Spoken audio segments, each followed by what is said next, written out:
When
Guys, listen up.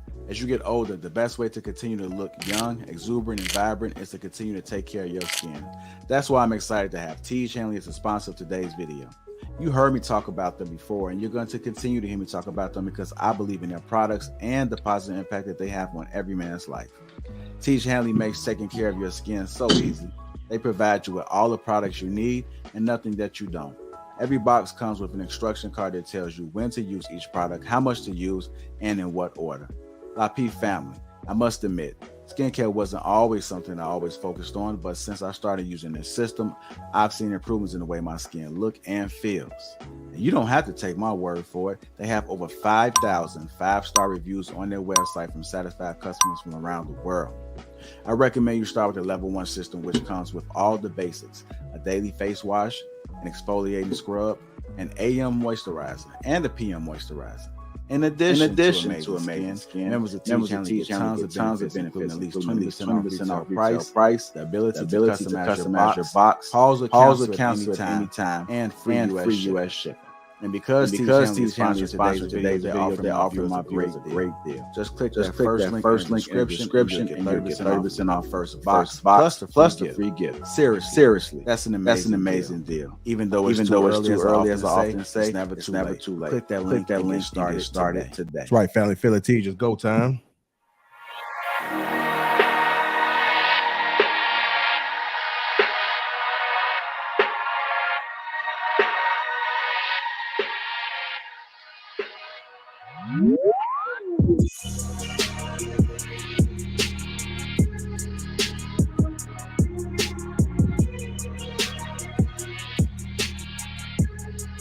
What's going on, family? Welcome to King Talking to Lapeef Network. To introduce the crew, we got Mr. Shannon Rawls, Humble Dad, Trigger Mike, Ella, B Madden, Trill, Ricky, Mr. Let Go, King Mighty, and myself on Lapeef JR. Welcome to King Talking to Lapeef Network. What's going on, family? What's going on? How y'all doing?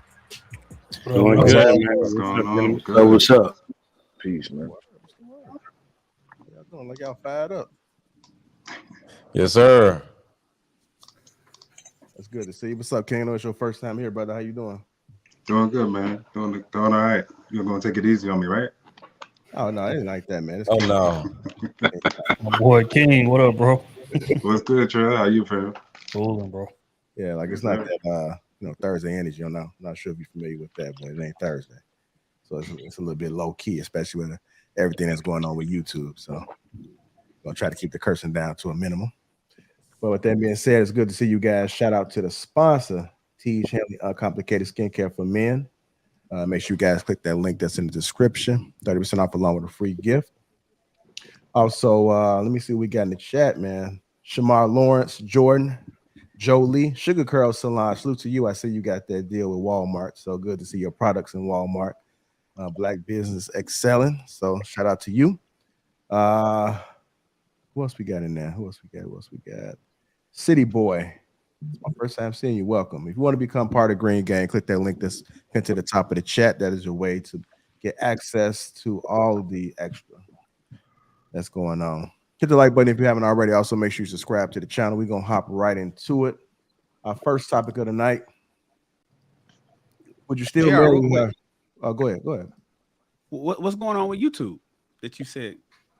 Oh, they're being real sensitive now. It's a shift on the profanity part. Yeah, we can't curse no more. Yeah. No. The argument is that they're lifting that. It used to be that you couldn't use shit. Well, I'm gonna say here. You couldn't. Here you go already. You couldn't use. It used to be that in the first was it 2 minutes? In the first 2 minutes, you couldn't use anything, or you get or that video would get demonetized, or our advertisement would get it. They got so much pushback that they're lifting that now. So they're loosening the reins. They're not tightening them up. That's what the article said. Okay, well, if you can, just put that in the back chat. Yeah, I see the article. It was a big old thing last week. Yeah, I need to see it in writing. As far as I'm concerned, I mean, it's good to get in the habit of practicing, especially as the platforms are elevating. You never know what space you might be in, so it's just good practice. Right. Try to encourage it anyway. So I'm not mad at it. You know, I'm gonna keep on. You know, and especially with the live shows, when we do a countdown, whenever you have a countdown, you're really safe anyway, right? Because you got a countdown that's It goes 5, 7, 10. I do 15-minute countdowns, but some people just go straight off the rip, like hit the play button and they just cussing off the gate. And those videos wasn't getting, you know, people that didn't go live and just had a pre-recorded show, they just come out cussing right off the top. They wasn't getting monetized, and so they're complaining about that. And apparently, YouTube is getting ready to lift that. All right. Well, let's just hope we're in the safe zone right now. So, yeah, we are, with a countdown. You're always in the safe zone with a countdown. So no cussing. Respect the platform. Respect the platform. All right, there you go. Let's go ahead and move on to our first topic. Appreciate that, Shan. Again, would you still marry her if she doesn't sign a prenup? Let's go ahead and play this clip. Don't sign a prenup. No, I'm not signing no prenup. What you guys, what I got. Okay, but I don't understand, why would you not want to sign? Basically, our love is real. Your money is my money. Simple as that. Okay, why are we going straight to the money? It don't have any. All I'm doing is my lawyers are telling me that I have to protect myself, and it's not from you, but it's just I don't want to hear that. I don't want to hear that. Everything that you bring in the house, is mine too. Nah, because I mean, what did you come with? What did you come with that you deserve, the thing you just don't like? Like, this is for our own protection. You know what I'm saying? I don't care what you say. It's my money too. Simple as that. But see, the lawyer said that's what you was going to do, though. They were saying you was not. No, he didn't. So what's the point of you not signing the prenup, The though? money that you bring home is mine too. Simple as that. End the conversation. That's crazy. So I guess there ain't going to be no wedding. Whatever. It's going to be a wedding. So I don't know if this is a script or not, but I don't care. I thought it was quite interesting because I'm just wondering, what if for the folks that's not married, that intend on getting married, what if you introduce a prenup? You know, y'all feeling each other, and then it comes to that time and she says she's not signing. Then what? So let me get you guys' thoughts. Who wants to go first? Mr. Lego, you always going first. I seen you just ready. easy, Mr. Lego. Go ahead, Shan. Like second or third. Go ahead, Shan. Get it, Shan. Twice married, twice divorced. That's your boy Shan. Twice married, twice divorced. And I came out and I'm cool with both my exes. They are friends. We talk all the time, unscathed. Everything is smooth. Anybody that gets married from today into the future, get a prenup no matter how much money you got. If you are flat broke, living at your mama house, or you and your girl is living on your auntie's sofa, and y'all saving up, and all y'all got is $200 in the bank, get a prenup. A prenup, the lawyers have pre-written prenups for $250. It is not worth it. Now, here's the thing: the attitude that you heard in that video is an attitude that a lot of women have that won't just outright say it like the way she did it, but they be thinking that. They'll be thinking that. So it's two things, and I'll lead it to somebody else. One, do not get married ever without a prenup. If you're already married, you're good to go. I mean, it's too late. I mean, I don't know if you can get a post-nup. Have a thing called a post-nup. But a prenup, if you're gonna get married and you got if you're gonna get a wedding cake that costs $500 and you don't get a prenup that costs $250, you are crazy. That's number one. Well, what am I protecting if I don't got nothing? It's so much more than money inside of a prenuptial agreement. It's more than just finances that's in your bank at the time that you got married on that date. It's a whole lot more inside of it, you guys. And if you want to have a smooth process with peace of mind, trust me when I tell you, twice married, twice divorced, and everything is good on my end. Do not get married without a prenup. That's number one. Now, if you run into a woman that gives you pushback like she did, oh, you don't love me? You think it's about me? You think I want to take all your stuff? Or you think, one, it's protecting her too. Everybody seems to think that it's all about him. The prenup is an agreement that simply protects both parties, right?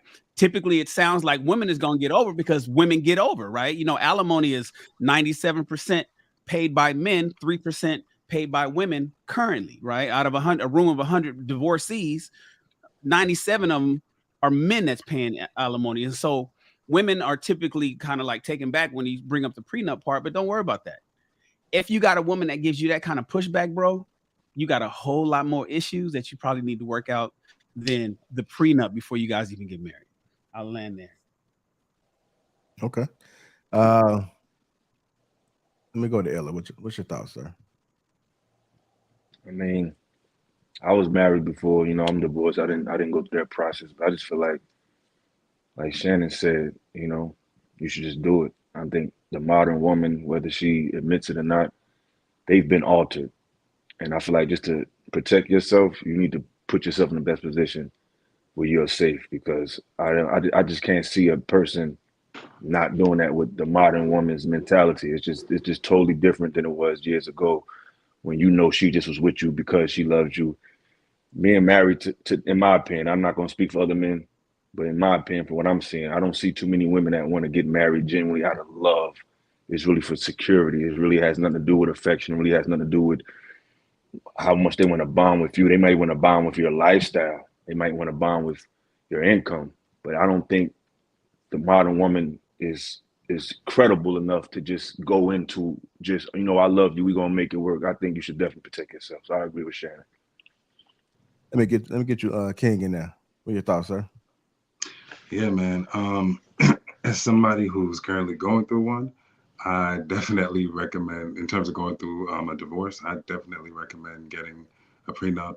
It just makes the most sense, especially when I have the same mindset that Shan was talking about. We got together, we didn't have nothing. I'm like, there's no reason for it. And now, moving forward, anybody else that I would get in a relationship with would have to sign it, because I'm not risking anything, taking anything away from my children or whatever. And so I think that, especially nowadays, because we know that the motivations may or may not be as genuine as in the past, there's nothing wrong with it. Again, it protects everybody. And I think anyone who genuinely just completely just says they're not signing it, I wouldn't move forward. Be mad. Is that my guy King Midas from Clubhouse? Yes, sir. What up, big dog? What's going on, brother? How you? Good to see you, man. I'm glad JR got you over here.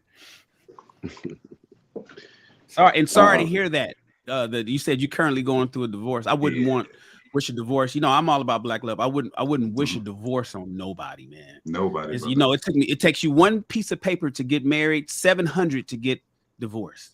It's crazy.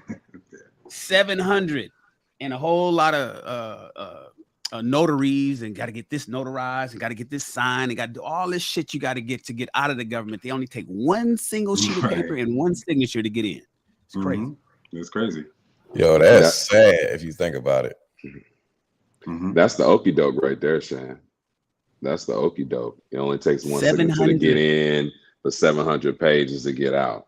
Like that's one nuts. To get in, that's one nuts. signature, 700 to get out, and a whole lot of signatures. Well, how I look at all this, it's pretty much this. I'm a businessman. I'm an entrepreneur. It's a contract with the government. That's what it is. It's a contract with the state. Is your marriage license. So why wouldn't you have something in place to protect you and your partner as well? I mean, in any negotiation, any contract situation that you're in, you're trying to find, where your exits are. You're trying to find how you're covered. You're trying to find where the penalties are and all that type of stuff. I mean, things about prenups is that it's not just protecting the assets too. I mean, money is protecting the assets. It's also protecting. There's different levels of agreements that are in prenups as well too. If you stay with that person 5 years or more, you can have a different financial incentive in there or something like that. Or we have children, there's different, other things unlock, or you get a different percentage of the money. Or, if you stay 10 years or more, you get this amount. So, I mean, there's a lot of different ways to set it up, and you can pretty much agree on anything and put it in the prenup.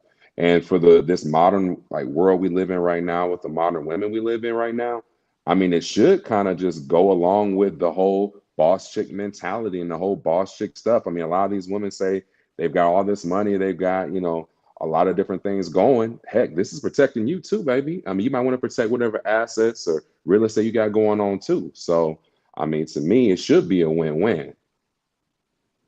Should be. All right. JR, let me throw this in here real quick. Go ahead. Another thing, I should have mentioned this the first time. So I said there's a lot more reasons other than money. There's two. One of the advantages of getting a prenup, ladies and gentlemen who plan to get married in the future, is one is you make financial decisions when you guys are happy. See, when you pissed off at somebody and you like fuck them, or I'm sorry for cutting, you like, man, screw them. I ain't, you know what? And some people can get real vindictive. Some people can get real shady. You know what I'm saying? They can just be petty and do stuff out of spite because they hate you so much. Right now, when you love each other, though, when you guys are happy and you're making love and you're traveling and things, you guys are thinking about, you're planning your future and you kissing on each other and you're watching movies and everything is all good, you make those decisions then. And you lock them in, you put them in writing then, so that in the event in the future, when you guys fall out, it hopefully, God, hopefully that don't happen. But in the event that it does, the prenup saves all that pettiness. And because you guys made financial decisions back when you were happy, it won't affect you when you're mad. You were mad, or she's mad, or he's mad at you, and somebody's trying to do some shady stuff. The other one is, you're not responsible. You can put in there, and this is one that I'll suggest everybody put in there, that you're not responsible for your spouse's debts. So right now, if you guys get married and you go out and get a credit card, you get a credit card. You signed your name. She didn't sign her name or nothing, but the credit card was open and you get $20,000 on it. You go out and then you run. Let's say she gets your credit. She runs the credit card up. She buys a bag and she buys shoes. She buys all this stuff. Now you got a $20,000 credit card and you owe $21,000 on it, right? You get a divorce, that got to get split up. You got to pay half of that credit card, technically, right? But if you put in the prenup that the spouse is responsible for the spouse's debts for the first 5 years of the marriage, for the first 10 years of the marriage, for the first 20 years of the marriage, any credit cards that she opened up in her name, I'm not responsible for in the event that we get a divorce. You can put that in the prenup. You are scot-free. And most judges is going to honor that. It's that kind of stuff that you do when you're happy, that you can protect yourself when you're sad in the future. So prenups is not all about how much money you got right now. Oh, she don't get half of what I had before we got married. It's a whole lot more that you can do in there. And you do it when you guys are in a good space, not when you're in a bad space. All right, go ahead, Ricky.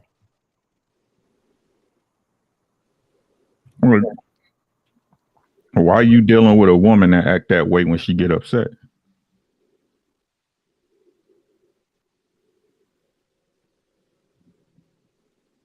Just a question, fellas.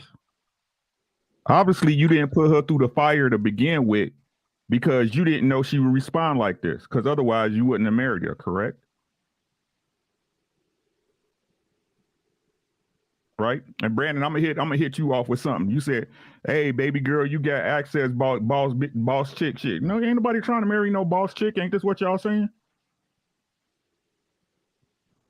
Ain't nobody trying to marry no boss chick, because she come with a certain attitude that you don't want to deal with, correct? So yeah, for sure. So my question is this: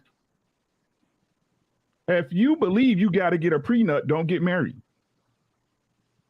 If you believe that woman requires you to have a prenup for you to get treated fairly, don't marry her. Don't marry her.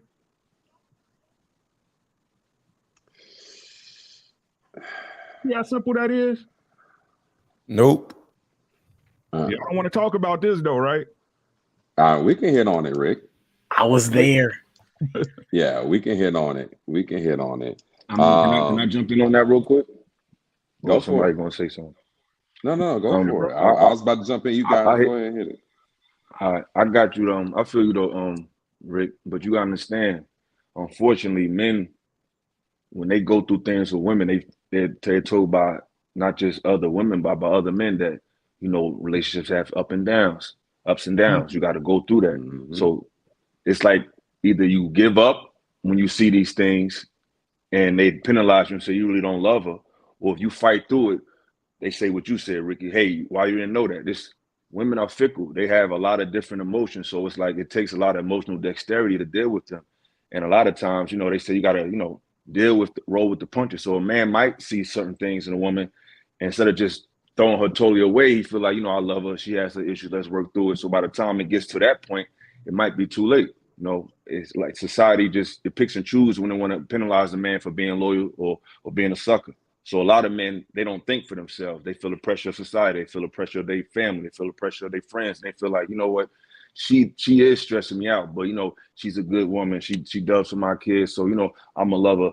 And next thing you know, they get dragged through the mud. So it's really, it's the maturity of that man to be willing to stand for what he believes in, or cave to the pressure of society. Because society, when I say society, I don't just mean, you know, everybody. I mean like our community.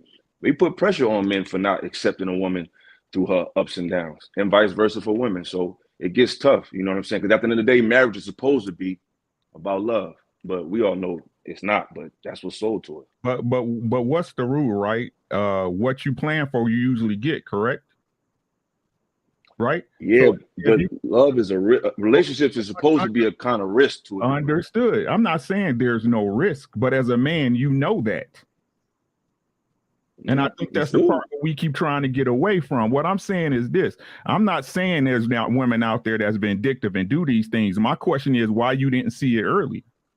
Why you didn't put her through some type of trial and tribulation so you see how she act when shit gets shaky. Well, that's Rick, true. Oh, go ahead.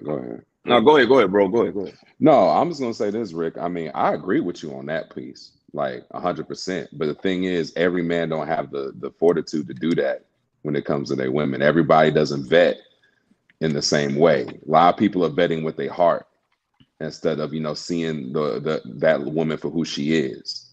You know, like if we're talking about the young lady that was in the clip in particular, ain't no way in hell I would be with anybody like that, period, with that type of mentality, attitude, all that, even if it was staged or not or what have you. But we have to be mindful, you know, women are emotional beings. So they're gonna have emotional highs, emotional lows, and all these different things. But us as men, we have to be the one to level set, and we have to have to have clear minds. Even though this is a matter of the heart, this is still business at the end of the day. So when I was talking about the boss chick mentality, that was more so psychology. That's not who I would really be with. That's more so I'm saying that it rolls with their mindset. So since you a boss chick, you go ahead and get this prenup then. Since you all about business all the time, go ahead and get this other piece of paper, go ahead and get this prenup real quick. And the thing is, it's not just a him thing, kind of like what Shan was saying. Like, y'all gonna sit down and y'all can go through it together. And y'all can sit there and say, hey, I don't want to take on your debts. You ain't got to take on my debts. If something happens down the line, you ain't got to deal with it. And at the end of the day, like you said, Shan, you've been through it 2 times. Like 9 times out of 10, if you're getting a divorce, that woman's probably not in the right mind space, probably don't like your ass no more if y'all are getting a divorce. So she's going to be picky. She's going to be, it's not going to be a pleasant experience. And you want to talk about, you know, you're talking about who's going to get the summer home or who's going to get what property, who's going to get, you know, what car. Like, yo, I've never been through it. I'm single, but I can just forecast shit happens. I'm telling you from life experience. I've got divorced before. This is my second marriage. But like I said at the beginning, the same way I tell y'all, I know the women I lay down with are going to be great mothers. I understand the women I lay down with are going to act a certain way when stuff go to not the way they want to. Mm-hmm. You see what I'm saying? So again, the truth of the matter is that if you feel you got to get a prenup, no matter what y'all say, y'all try to put, oh, I'm being safe as business. It's not business. It's always personal when it's in between people. It's always personal, right? So that's why you get raked on through the coals. You see what I'm saying? So stop with this. But Ricky, hold on. Can I ask you a question? So this don't protect you though? So you won't get raked over the coals? If we gonna tell the truth, if we gonna tell the honest to God truth, most prenups can get annulled or negated altogether. We seen it, right? Since we want to keep using the big examples, Dr. Dre, what happened to him? I don't know what his situation was when it came to his prenup got challenged and all that. Yeah, but I don't know the details. But his prenup got challenged, and most of them can. Again, I'm a broke dude. I don't know what y'all talking about. I'm broke. You know what I'm saying? If me and my girl break up, we gonna sell the house, split the money, move our way at the worst case scenario. I'm broke, baby. You talking about summer houses and stuff like that. I ain't got nothing to lose but time. Right? Okay. But what I'm telling y'all is this. If I had an inkling, I ain't talking about some stuff in a faraway land in if I had an inkling in my mind that she will act that way, I wouldn't marry her. If you got a prenup, you have an inkling in your mind that this woman is capable of something like this. But Ricky, I think anybody's capable of anything. I think anybody's capable of anything. You can have a business and have a business. No, but you can have a business. You can have a business partner, and that's your boy. Y'all, you know, been 10 toes down y'all whole life. But something happened with something. Some contract didn't get read right. Somebody came up short on something. All of a sudden, you need to get out the business. Yeah, that's a problem. Your boy ain't your boy the same way no more. Y'all real funny now. I mean, anything can happen to anybody at any given time. So I don't put anything past nobody. Period. And can I say this real quick? At the end of the day, hold on before you go in there. Let me try to get somebody else in there and then come back. All right, go ahead, Trail. Hop in on this.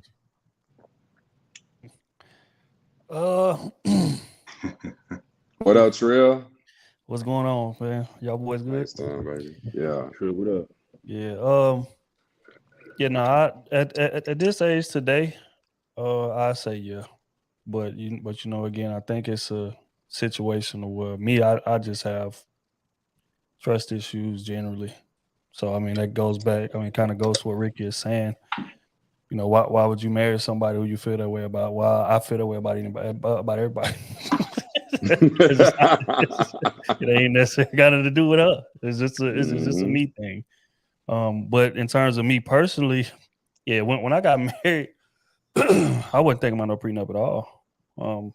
But again, you know, I've been on my wife since 8th grade. So again, going back to what Ricky talking about vetting, I mean, shit, how much? Pardon me, JR. How much more could you vet? You know what I'm saying? Me and that woman been knowing each other since we was kids, grew up together, literally. You know what I'm saying? So even if I, you know, let's say cruise season go crazy, I become a, 100 million up, whatever the case may be, I had no problem giving her half of it. Shit, she helped me build it. She was with me when I didn't have nothing. She had the car. I didn't have no car. She had the place. I didn't have no place. When I was in college playing ball and just trying to figure it out because they wouldn't let us get no job and we trying to survive off these stipends and these, you know what I'm saying, different things like that. It was her coming to pick me up and paying for the movie. It was her coming to pick me up and doing things, you know what I'm saying? So if my business go up and let's say something happened between us and, you know, we go our separate ways, take it. I mean, you earned it at that point. But again, I think it's a little different from somebody who may have met that girl at 30, 28, you done built up some assets. Then I think the mindset changes. I know for me, definitely in that case, hypothetically speaking, me and her get divorced and I'm single tomorrow. Me and a woman is not getting married without a prenup. I don't give a damn who it is. But again, it goes back to my mindset and how I'm wired. I've said on the podcast plenty of times, I don't trust nobody 100% because people are human. And because you're human, that means that you're error prone.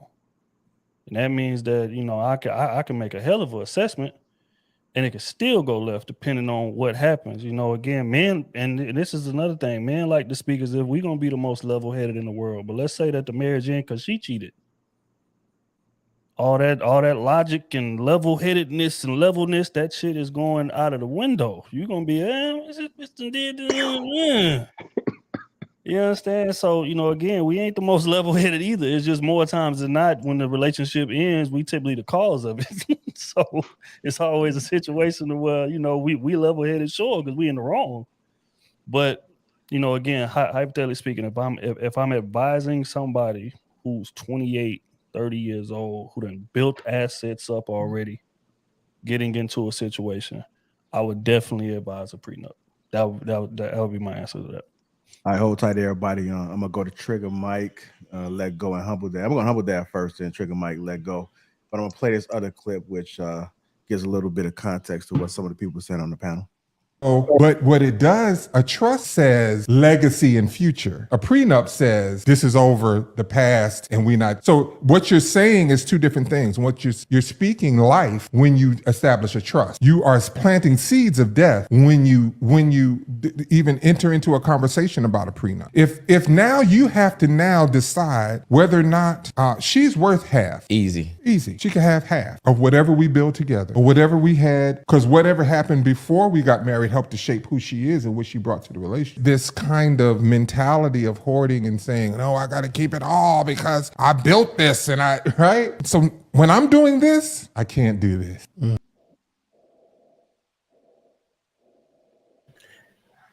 All right, go ahead, Humble Dad. For sure. I was on the same kind of field with Ricky. I think that that to get a prenup, you operating from a position of fear. I understand, like I was just reading some information on prenups, so I understand that individuals want to get it to protect whatever it is that they have coming into a relationship. However, people bring in baggage all the time into a relationship, right? So, and part of that baggage is going to be finances, but there's also going to be emotional situations where you're going to have to, walk with that woman in some of the trauma that she may still have or whatever, right? Or you can't separate that, right? But also what I would say, I was going to say the same thing what the guy says, that why not have a trust? A trust says that, this is where the money's going to go. This is the legacy. This is the future. And a prenup literally says, okay, when we get the divorce, we're not going to be together no more. You're going to get whatever you brought into the relationship. And so I was like, I was married before, lost my wife, and I didn't have a prenup. I mean, I knew her, like 5 years before we got married or whatever. And it wasn't even a thought process. And she helped me get to what I got now. I mean, I don't have a lot now, but I have enough to say I have something, right? And I'll be getting married here shortly. And I haven't even thought about a prenup, you know what I'm saying? Because going into the relationship, what I see is I want to help her build whatever she has, and she wants to help me build whatever I have, right? And so I think, just like I said in the beginning, that men or anybody that wants a prenup is operating from a position of fear, because if you a marriage license is a contract. I mean, you're saying that you're going to do things to death. You're going to be loyal, faithful. I mean, you can write your own vows, right? And it's a contract as well. And you're saying, I'm going to do this, but if I don't, you breaking the contract. If she cheats on you, or if you cheat on her, you're able to still get out more times than not with whatever you brought into it, right? So in my estimation, I think that people operate out of a position of fear going into a prenup. Go ahead, Trigger Mike. All right, man. Prenups. So I think I'm with Ricky, Humble Dad. I'm more on their side, man. I'm cut from the traditional cloth. And listening, I mean, everybody had very good arguments for what they were saying. It's just that I think this speaks more to the sad state in which the institution of marriage sits in modern society in general, right? So I don't have a prenup. Strictly because, it's not something that's even discussed, in my culture. I don't remember my dad ever saying the word, or he didn't pull me to the side and talk about that. Marriage is more of an institution involving all of your family.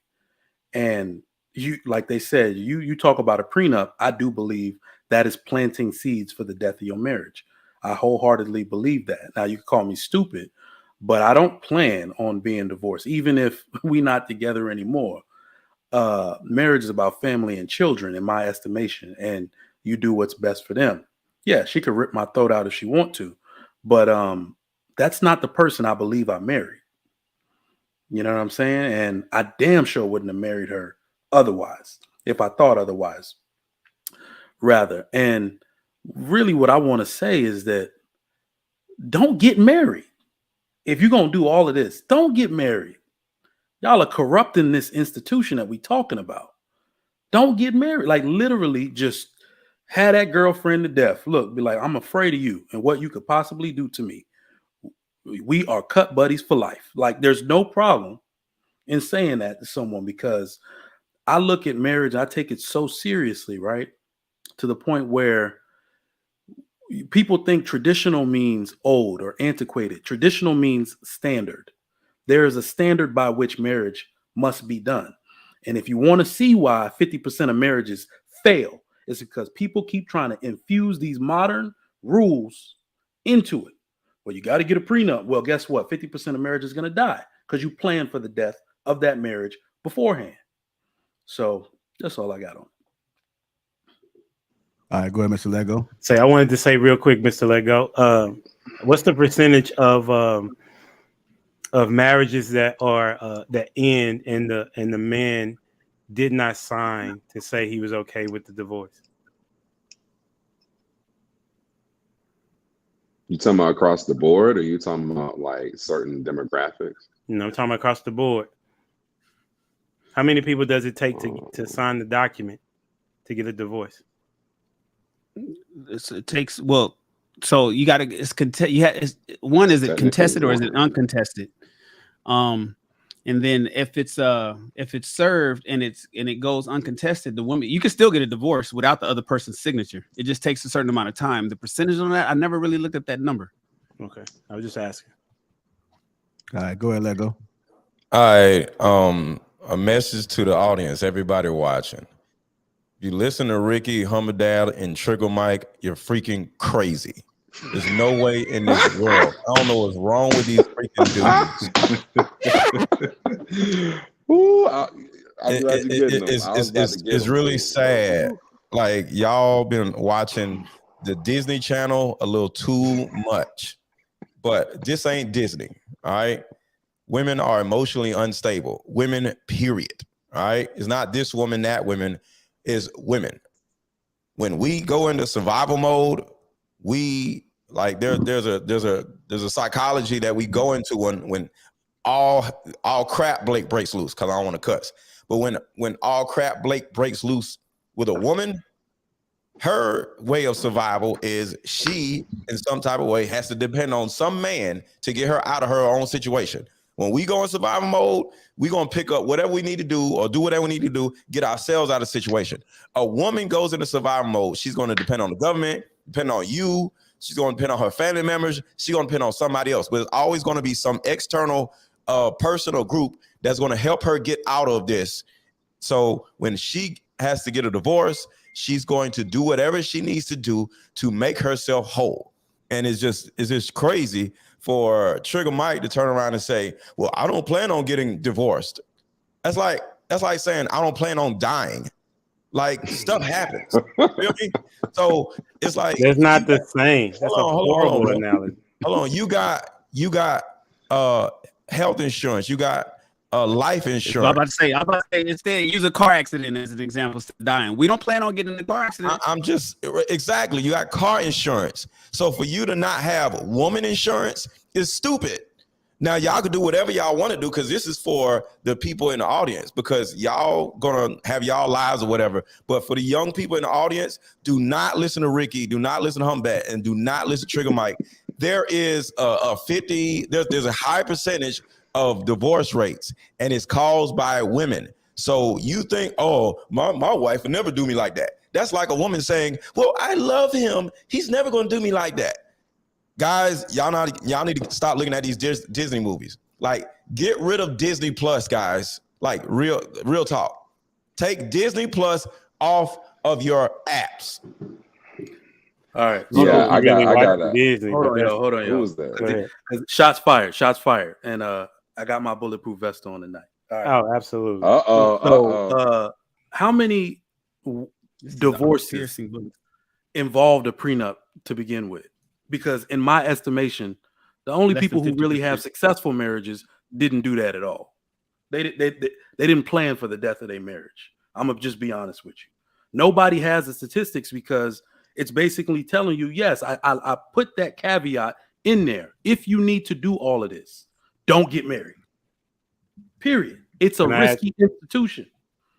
I'm gonna add to begin with. Yeah. Go ahead. I'm gonna add to that. It's interesting that Mr. Let Go, who divorced his wife, right, is telling people not to listen to the people that actually stay with a woman and had a successful marriage. Most of us on here got divorced. So think about that, right? So the individuals that have successful marriages, right, are not thinking like the people that didn't have successful marriages, right? So that's what's interesting, that people would prefer to listen to people that did not have a good marriage versus people that did have a good marriage. I just want you to think about that for a moment. That ain't got nothing to do with nothing. Well, yeah, it really don't. It really don't. Okay, so first, real quick, Trigger Mike, it's only 5%. Only 5% of divorces have a prenup in place. Mm-hmm. Only 5%. So that number, because that's so low, that transcends people who thought they was going to be in love forever and the people who was planning it to get divorced one way or the other. So that because so few people get a prenup, it really is, it's negligible as to know those that got a divorce or the ones that got a prenup. It's only 5% of marriages total that even get a prenup. Only 5% of divorces that even get a prenup. The other thing is, Humble Dad mentioned getting a trust and was talking about prenups are operating in fear. One of the things about a trust is the only difference between a trust and a prenup is that you could get a trust by yourself. So you don't need your wife. You to see a trust. Anybody can initiate a trust to plan where their money's gonna go in the future. And if you get in a trust, especially if you don't tell your woman that you put your stuff into a trust, that's operating in fear too. You just only difference is you get to be secret by yourself. I wasn't saying to do it like that. But the only reason, the advantage of the trust is because you can do it secretly. You can do it. You can put your stuff in a trust secretly before you get married as a single person. And then if anything ever pops up in the future, like a divorce, you be like, oh, well, shit, all my shit went to a trust. So that means that you operate. Shan, it sounds prettier though. Trust sounds nicer. No, so that's why it's easier to go with it. But that's what it is. So exactly, it sounds nicer. But the reality is, theme, that's cool.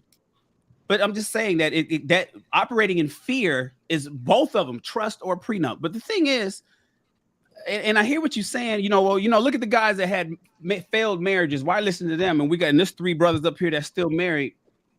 That's saying that don't get married and just vet your woman and all that other kind of stuff. Come on, listen. The advantage of the people that's been divorced is we've been on both sides. Thank you. Say that again, Shan. And I have all the more reason to believe that you brothers is gonna have long-lasting, lifelong marriages, and that you will not end in divorce. I do not want that. I do not expect that. I do not think it's going to happen. But we've all seen the movie Hellboy and Hellboy 2, the main actor, Ron Perlman. He got his divorce at age 71 after 38 years of marriage. Until you guys reach 38 years of marriage, you might be Ron Perlman. She took half of the shared bank account. She kept the house in LA and had been forced to sell the house in New York. It took half of that. He became homeless, and get this, she receives $12,500 a month for the rest of her life, whether she gets married or not. And she gets 20% of every future movie that he makes. Oh, wow. Hell no. Who is her lawyer? 38 years. No, that's California. They probably from California. I was about to say married. It don't matter. But the royalties. He got a divorce at 71. Nah. So we talking about vetting.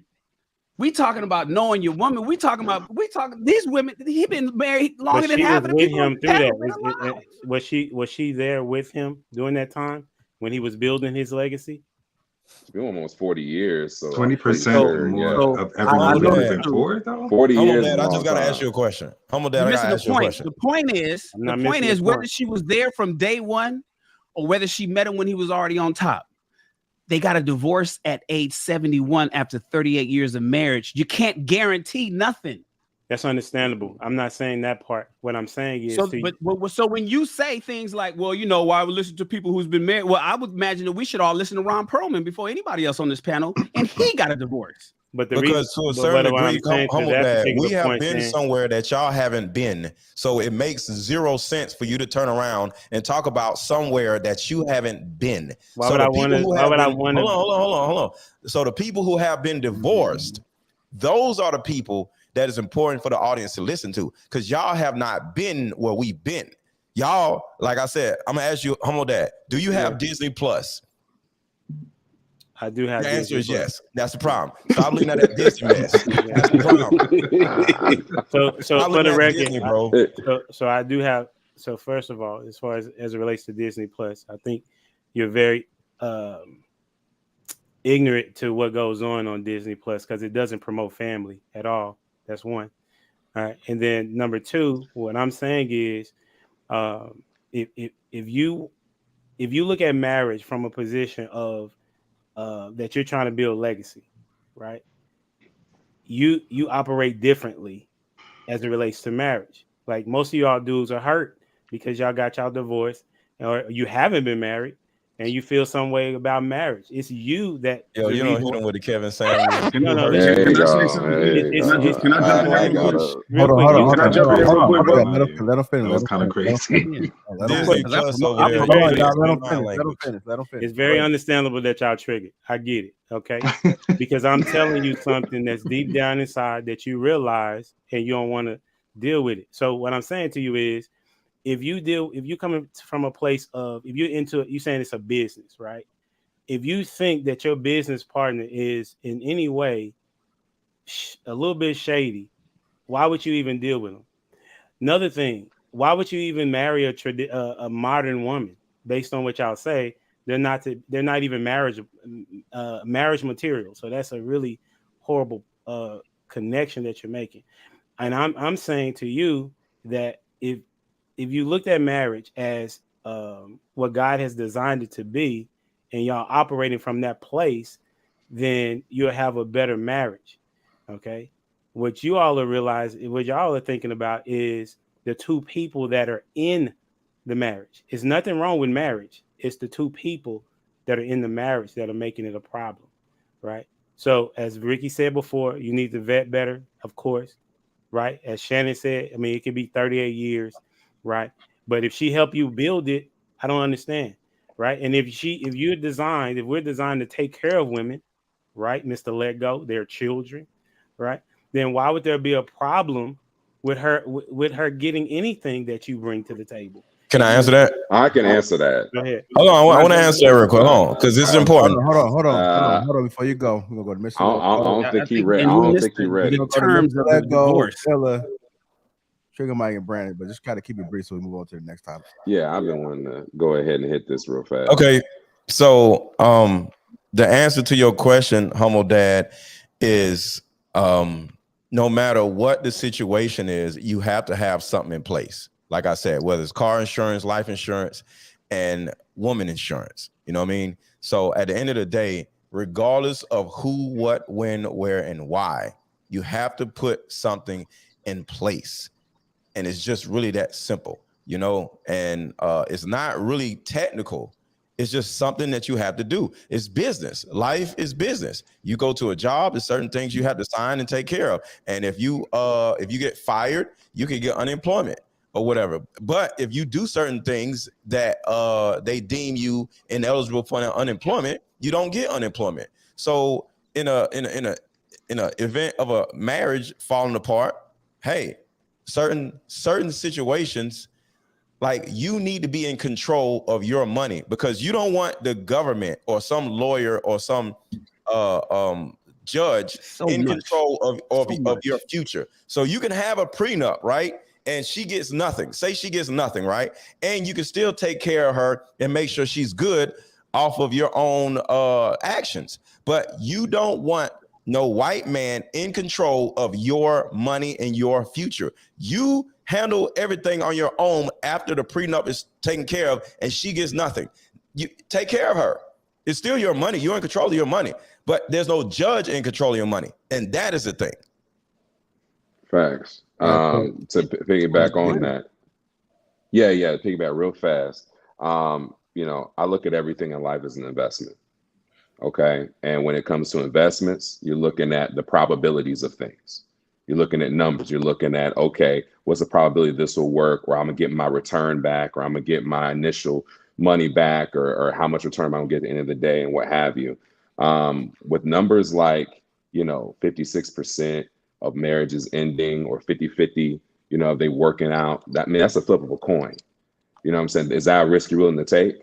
Or even a bigger risk when it comes to in the black numbers, you know, in African Americans, you have 80% of the women that initiate the divorce.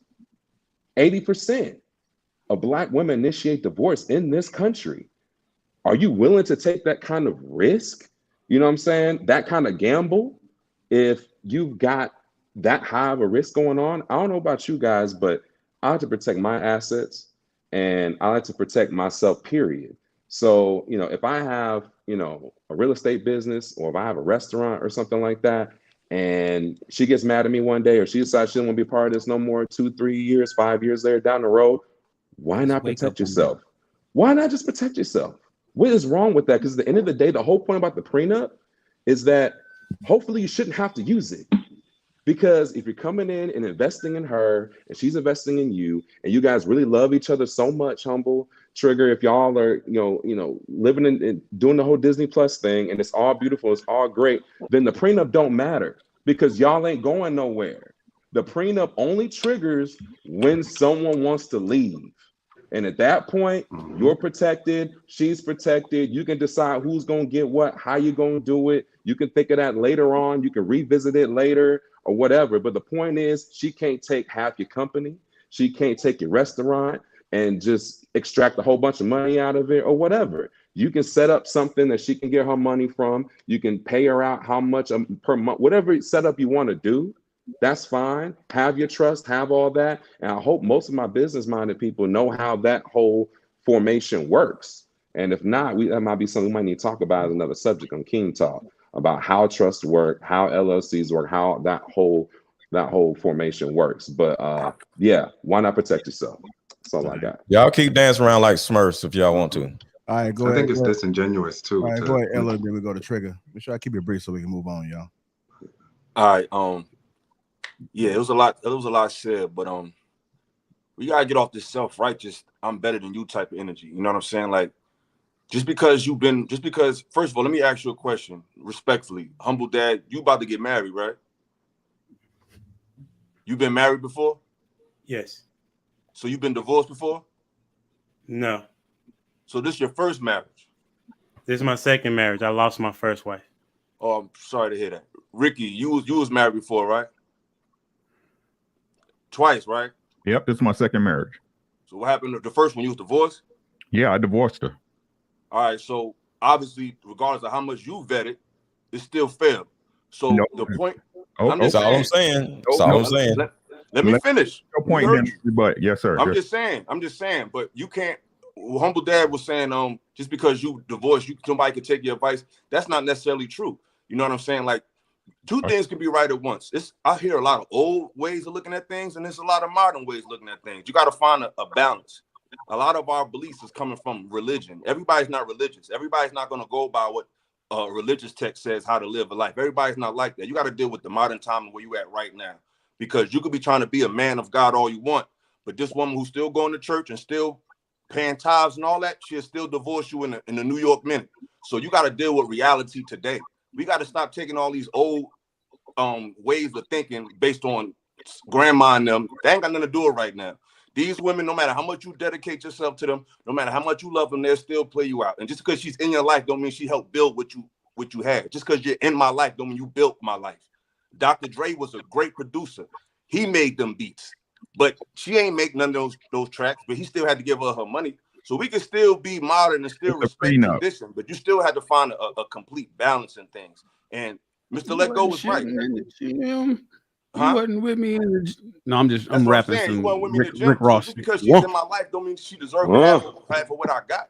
So I'm just saying we gotta stop looking down on other people. Even back in the day, to do scared straight. I don't look down on nobody. I'm just saying the way things come off sometimes, it come off sounding a little self-righteous sometimes. I'm just saying. Yeah, don't listen to somebody that's been divorced. But like I said, just like that. Just because you went through something don't mean you can't speak to it. They take people from the hood, people who went to jail, and they come and speak to the young people.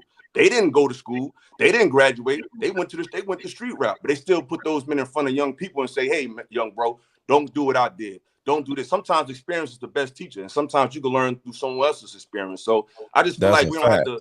It's a lot of you don't have to be so. A lot of us, it just come off a little self-righteous, like just because I don't go to church don't mean I ain't a man of God. Just because I don't go by your definition of what a man is don't mean I'm not a man. It don't mean I have principles. Because being a man, it's because they look at Disney Plus, bro. That's what it is. They're looking at too much Disney. I think you responded to me. What? If you go back, that's cool. We got to transition. Now we're gonna be here all day. Yeah. It's hot though. JR is hot. I'm good. The block is hot, JR. I got one stat I just wanted to share with everybody. Go ahead, Mike. Just that, like you were saying, like Shan was saying, the 5% of divorces actually use the prenup. Only 13% of marriages have prenups. 8%, that means 8% are never used. So we can't even use the excuse that, oh, if you're doing that, you're planning to fail. Most prenups never get used. So there's actually not an issue with it if you think about it. You know what I mean? Mm-hmm. And I think it's also just very disingenuous. Like I got with my ex when we were in our 20s. You know what I mean? I'm 41 now. I'm a very different person. And so to make it seem as if vetting back in the day when you knew yourself as well as you did at 20 something is the same as knowing who you are and having more life experience when you're older, making it seem as if that's the same thing, I feel like it's disingenuous.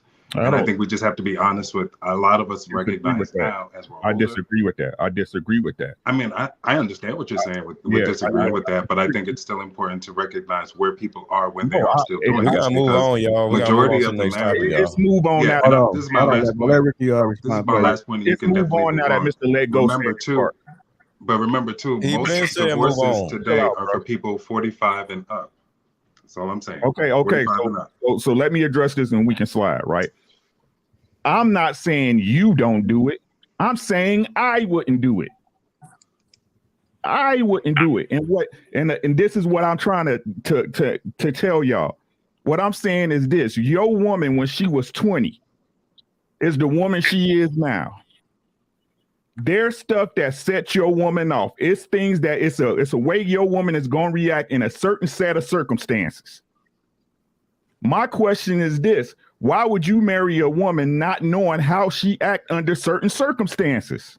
Because women are children. So if they're children, you're responsible for them. Have you experienced Ricky, if you still got divorced, you still got divorced regardless of how much you bet at your wife? I know, but we gotta move on, y'all. It's not foolproof. Hey, JR, do your thing, JR. I just don't women and children. We gotta move on. What does move on mean? Hold on, y'all. Let Ricky make his. We gotta move on. What I'm saying is this: the same way I knew my child's mothers would be good mothers, I knew how they would act if something crazy came up. So when I divorced her, when I told her it was over, it wasn't no surprise. It wasn't, I'm getting you for this or that, because that's the woman I married. I knew her. Oh, so you knew you was getting divorced? I knew her when you got married. I mean, when you got married, you knew it wasn't gonna last. So what I'm saying is this, Shannon. What I'm saying is I knew her tendencies. You see what I'm saying? And if you want to be honest, Shannon, the stuff I divorced her for, I knew about, but I looked past it. Okay, so let's just move on. You ignored the red flags. Yeah. Ain't that, that sounds like a contradiction to me, bro. No, it's not. That's all I'm saying. We already know what we're dealing with right here. There's no reason to keep talking about it because we know what we're dealing with. Hold on. So let's just move on because they hypocrites. I'm listening as usual. It's nothing new. It's okay, man. Let's move on. Hypocrites, y'all. This is the channel. It's not a contradiction because y'all don't listen. All right, if you guys just tuning in, welcome to the channel. Make sure you guys hit the like button also make sure you subscribe to the channel. Go ahead and get to these super chats real quick. Spencer Campbell, $10 to the panel. Lawrence Out Loud TV, $10 says many of us look to y'all for the blueprint. Gotta say it's concerning. So many of y'all are divorced. How do we improve the status of the Black union with such poor examples? Respectfully, no shade. Shout out to Dark Knight, became a member. Salute to you. Welcome to Green Gang. Tahuti, Ra $5 says, ask these anti-prenup guys, do they keep the same tune if a female asks for one to protect hers? Let's see, the hypocrisy shows its face. Yeah, I would say no. Dark Knight 89.99. So remember, say Mr. Let Go signed a prenup. That's why he's still out here buying tires and eating butt. I feel bad for my man. That is a fact. Rob $5 said, I'm not surprised to hear guys who are married and don't have prenup champion their decision, but I agrees with Trill's examples if she helped. Ali, $49.99. Thank you, sir. An American Psychological Association revealed that women initiate 69% of all divorces in the U.S. Further, the same study found that college-educated women initiate divorce at an even higher rate of 90%. Salute to the panel. Appreciate you, Ali. Carter said, 199 says, whoa, whoa, whoa, I'm clapping cheeks during Disney Plus. Yeah, Pookie says, how many people y'all know that have prenups? 30% of Black people are married. Less than 5% of y'all marriages have prenups. King MCF 2499 says marriages should expire and require renewals, just like other contracts or that would be dope, like a driver's license. Without marriage. Mm-hmm. Rod $2 says a trust can really leave the other screwed. Mr. Williams 499 says don't take no advice from these yes men. They were raised by their mother. Let the women run the house, saying she was right when she's wrong.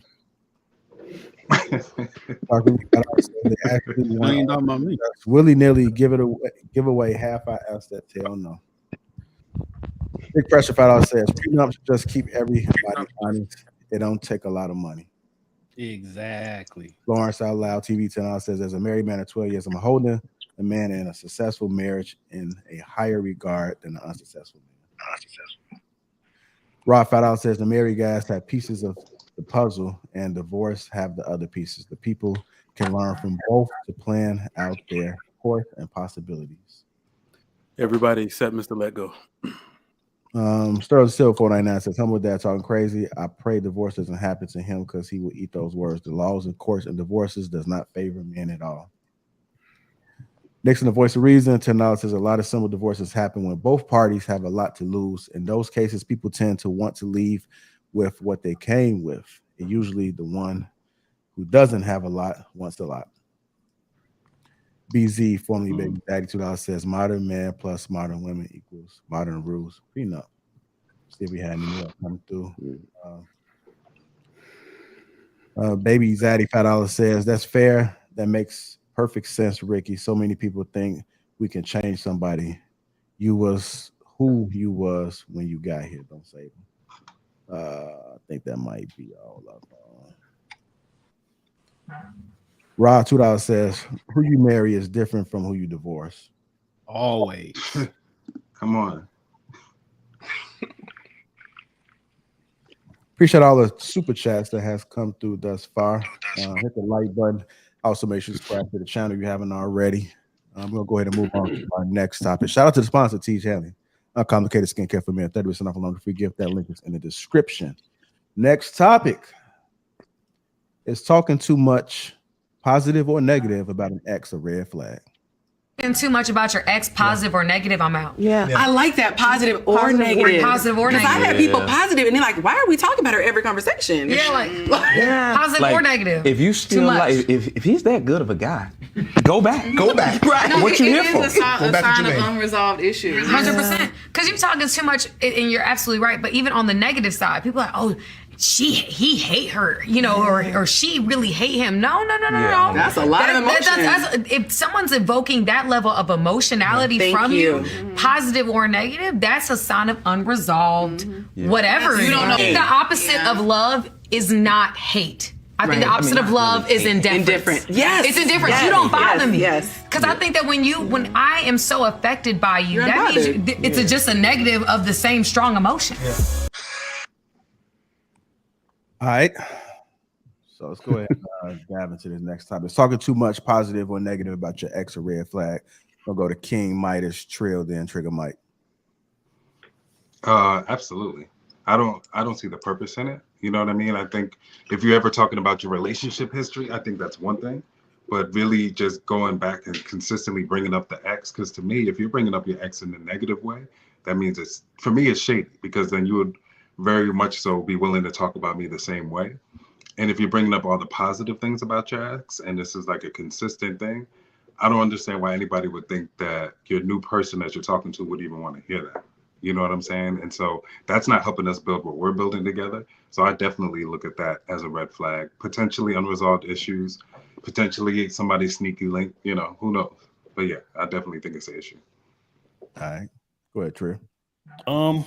I say yeah, man, but I wouldn't even stop at exes, man. Just talking about another grown man in general too much. It's gonna raise a red flag with me. That's why I don't have women friends. For that very reason, never have had them. Because what's the thing that they like to talk about most? They dating life. Oh, I'm dealing with this man, and he doing this, and he doing that, and I just be like, I don't care enough. I don't want to hear that. Talking about another man, a woman that I'm interested in, talking about another man to any extent, it just makes me uncomfortable. It's just, it's not like an insecure thing. It's just like, why is it necessary? You can talk to your homies about that. Don't talk to me about no other grown man. So that man being an ex, it just adds to an already uncomfortable feeling. And now I'm just thinking, okay, yeah, it's over with. I gotta get rid of you and find somebody else, because I guarantee you, the same woman that does that, if a man was doing it on the opposite end and talking about Tanya too much, she would have the same type of emotion. So nah, don't bring up no other man around me. And that's another thing, dudes that be dating women and you be dirty macking, and she talking about a nigga. Yeah, girl, you deserve better than that. And I can't believe he did what? That's crazy. Y'all niggas, y'all are suckers too. Drake, just be honest. Don't let her talk about no other man around you.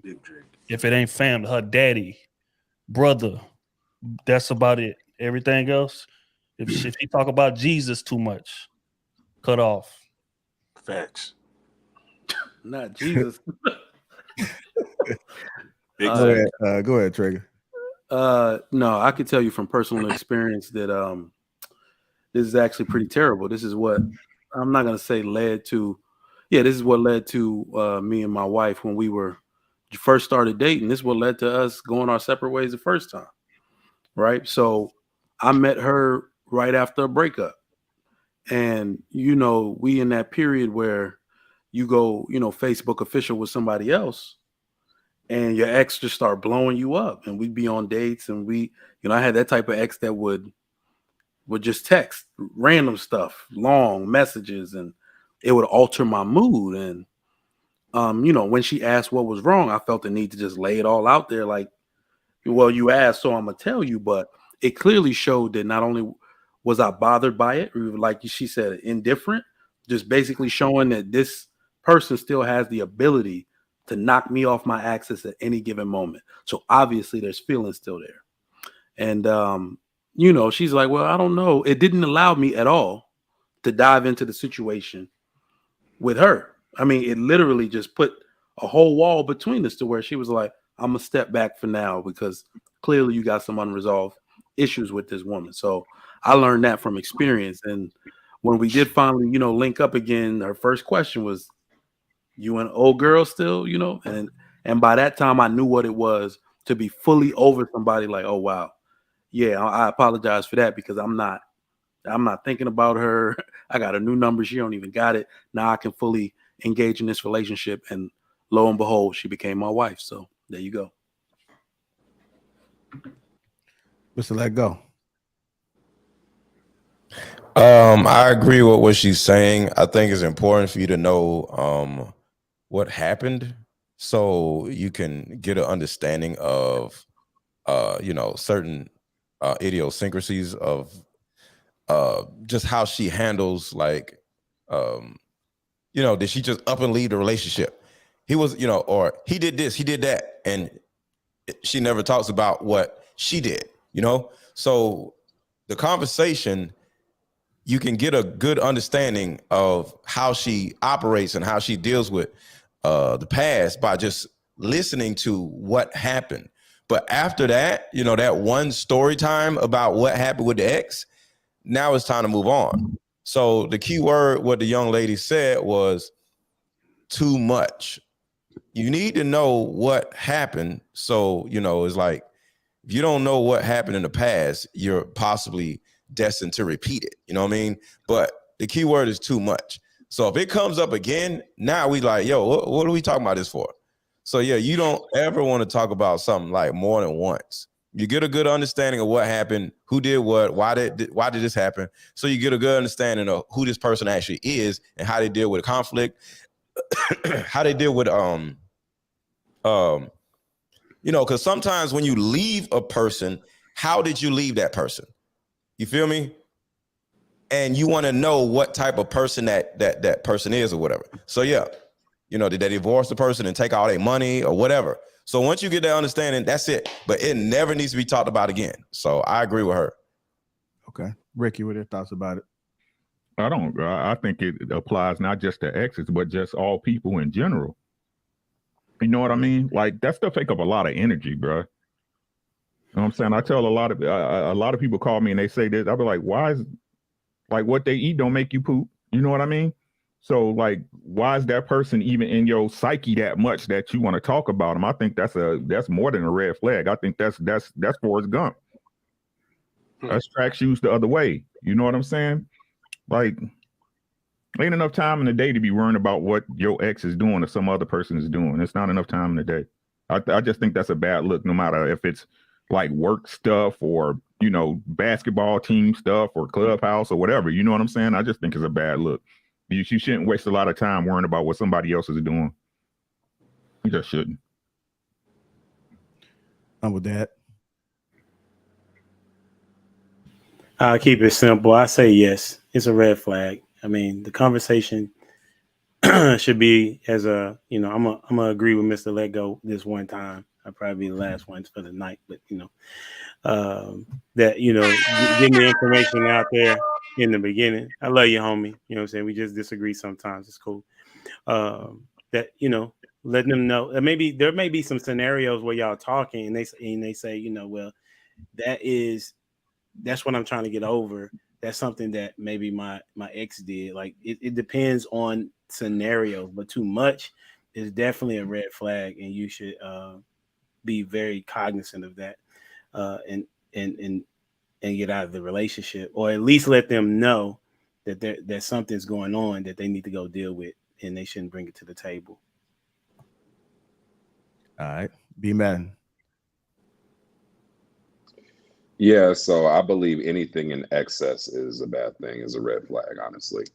I'll say this. I mean, aside from, again, the initial, what happened in your last relationship and those initial conversations on, learning about their long-term relationships or the previous type of people they used to date, trying to learn that young lady and understand, her tendencies and habits and her types and all that type of stuff. There's only one other time I find it acceptable to bring it up is when the young lady is talking about past traumas or triggers or something like that. My ex used to do this and or he did this happened to me when I was younger. So anytime someone does that, it throws me off or it freaks me out or I get jumpy or it's a triggering moment for me or something like that. To me, that's part of just learning your woman and learning who you're dealing with in multiple levels. But yeah, if you're talking about pretty much anybody too much, I'm definitely going to take note for sure. I'm definitely going to be like, so what's up with Sam? Like, that's your friend? What kind of friend? What's up with this? You know what I'm saying? Who's that? That's your trainer? Why you always bring them up all the, anybody that you talk about that's outside of your tight friend group that I'm already aware of, yeah, it's going to be a red flag, and the antennas are definitely going up for sure. Go ahead, Ella. I think the lady really summed it up pretty perfectly. I mean, everything she said, I totally agree with. I really like Ricky's point. Just talking about too much anything is really like a red flag. Me personally, I'm more interested in not necessarily what the man did, that was with her, because what we allow people to do, that says something about us. I'm more interested in what type of men she's been dealing with. You know what I'm saying? Because that's gonna let me know about her mentality and her psyche. But but everybody made excellent points. I think this is really cut and dry. No one wants to deal with a woman who's always talking about what this guy did, and a woman don't want to deal with a man who does that as well. So I think everybody pretty much nailed it. Like, I really don't have too much to add to that. It's pretty much an obvious red flag. Got you. Go ahead, take us home on this, Shan. JR, so I'm so the woman, that's Samantha Lee, for those that don't know. It's interesting that she said that, because I ain't never heard Tyrese mention her, positive or negative, ever since their divorce, but she be throwing hella shots. So for her to come out and say that in the podcast is interesting. That's that. The too much part that you're asking in the question, JR, I don't remember Samantha saying that in the very beginning when she had first said it. She was just like talking positive or negative. And I think the other panelists on that show started adding the too much part. The thing is, I tell people in business, when I'm coaching people about business, I say, do not do business. Do not partner with anybody who talks shit about their last business partner. Right? I've been saying that for 20 plus years. Do not do business with somebody who talks shit about their last business partner. Similar in relationships, right? But positive, I'm a little different than I guess everybody on the panel, including Samantha. I don't mind people talking positive. And the reason why is because positivity, and if somebody's reflecting on somebody else, even in the past, whether it's romantic or friendship or other people, they're talking positive on people. I'm all about positive. And I like people that talk positive about people, because I'm so used to people talking shit about everybody, hating on everybody. Social media, this rapper, Kanye, Kim, my ex, my parents, my coworker. Guess what my boss did today? Everybody is talking shit and negative about. It's so much negativity in the world. To hear some positivity coming from somebody about somebody else is kind of refreshing to me. So I don't mind positivity. That's just me talking shit about somebody. And so removing the too much part, even a little bit of negativity is too much. Don't talk shit about other people, period. If you have a problem with them, let them go. But talking positive, the good things that happen to somebody, it almost gives you kind of like a guide. You know, the best way to tell about, the best way to determine what kind of woman you have is what entertains her. So if she's like, if you hear certain things and maybe she's speaking about some of the fun times she had in her past relationships, it gives you kind of a guide as to, is this something that you can get used to? Is something that you want to do? Is something that you kind of want to know? And I think that's helpful during the data gathering process. So I don't really trip on positivity if people are using positivity when speaking about anybody. That's just me. Okay. But negative, nah, not even a little bit. So Shan, it's cool if she'd be like, Phil laying it down. He laying it down better than you. Yeah, I want to know. Yeah, was he laying it down? Okay, now, no, but come on, let's keep it 100. You know what I'm saying? You know, motherfuckers I know we gonna be all bravado and stick our chest out and be men. I don't want to hear about that shit. You know, but why? Tell me what you liked about that motherfucker. Tell me, because I have an assessment of him myself. I know, because men know men. And were you getting played by this motherfucker and you just don't know it? I want to know how smart you are.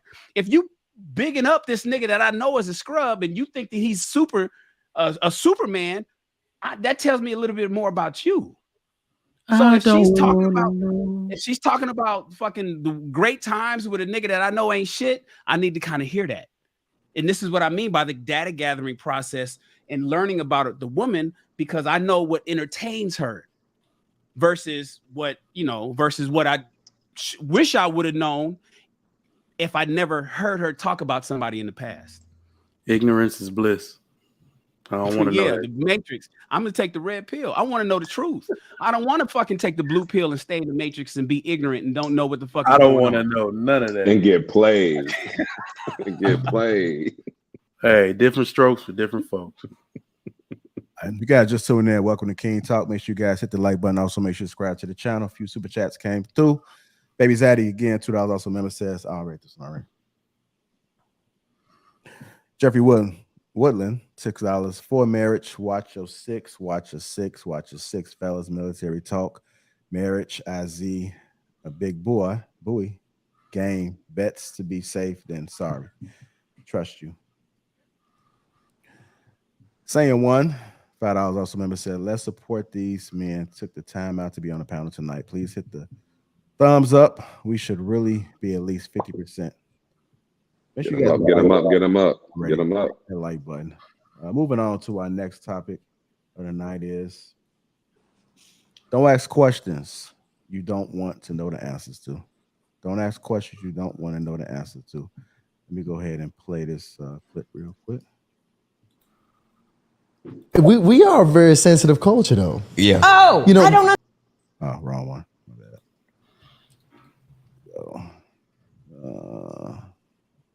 There it is, right there. Get it? I mean, I Still messing up. Biggest mistake I made was asking her specifics. I shouldn't have asked because I didn't want to know. They didn't change anything. You just hurt yourself. And it just hurt me, right? So that's why I just going through phones, asking questions. How was it? Was he better than me? Was she this? Was he that? Like, these are things that are just, put your head down and run. There we go. Don't ask questions you don't want to know the answers to. A lot of people ask questions, so let's go ahead and let me go to Humble Dad first on this one. What are your thoughts, sir? Absolutely, man. Like, if you can't handle what it is that they're gonna tell you, then you want to let that go. You know what I'm saying? Like, I'm all for asking questions. I ask a lot of questions in conversation, but I don't ask questions that I feel like I don't need to know in order to make my assessment of the individual, right? But if you are an individual that says want to ask a body count, let's say that's like a talking point, then you got to be prepared for the answer. Whether she lying or she telling the truth, you're gonna have to deal with that. You know, if you want to know about her family history and you can't deal with the trauma that she's been in, then you shouldn't ask that question. So definitely don't ask a question you don't want to know the answer to. That doesn't even make sense to me. You ask a question, but you don't want to know the answer. That's crazy. You ask all the questions you want to know the answers to. That's what I would say. All right, I'm gonna go to Trigger then Trio. Go ahead, Trigger Mike. Yeah, as I just said, for some stuff, ignorance is bliss. But as opposed to men asking women questions they don't want the answers to, I believe that is a lot like a man behaving like a woman. Like, women are overly inquisitive. Women are overly nosy, right? Because they want to know things. And then when we watch how they behave once they have that information, it causes a bunch of anxiety, worry, over questioning, and then they want more information out of the situation after that, right? So I would definitely be careful as a man and be vigilant about asking questions you don't want the answer to. And especially because men, we tend to suffer in silence. So we're asking to basically corrupt ourselves from the inside out. You're not going to do anything about the information. You can't really. So you're just going to suffer with it after the fact. So, you got to definitely protect yourself. If it's not anything you can readily change, and we don't live in the past, we do only make plans and try to affect the future. So there's no point in a man living in the past in that way. I believe that's kind of exhibiting female behavior. All right, Trail Dan King. Yeah, but I'm gonna disagree with the fellas on that one. I think it's a lot of things that we may not want to know the answer to, but you need to. And it can save you time. So, ignorance is bliss, but let's say that the information stumbles out the closet 6 years and 3 kids later down the line. And now that's gonna mess up your whole perception and mess your marriage up. You're looking at her different. You don't. Now the kids got to suffer for this one. You could have asked that question way earlier, got your answer before all the attachments came into it, and made another play. So, again, it's certain things, again that's just hard to hear. But stupid questions like body counts and was he better in bed than me? I definitely agree with that one. I think you should stay away from questions you don't have the self-esteem to handle. For sure. And most men, we can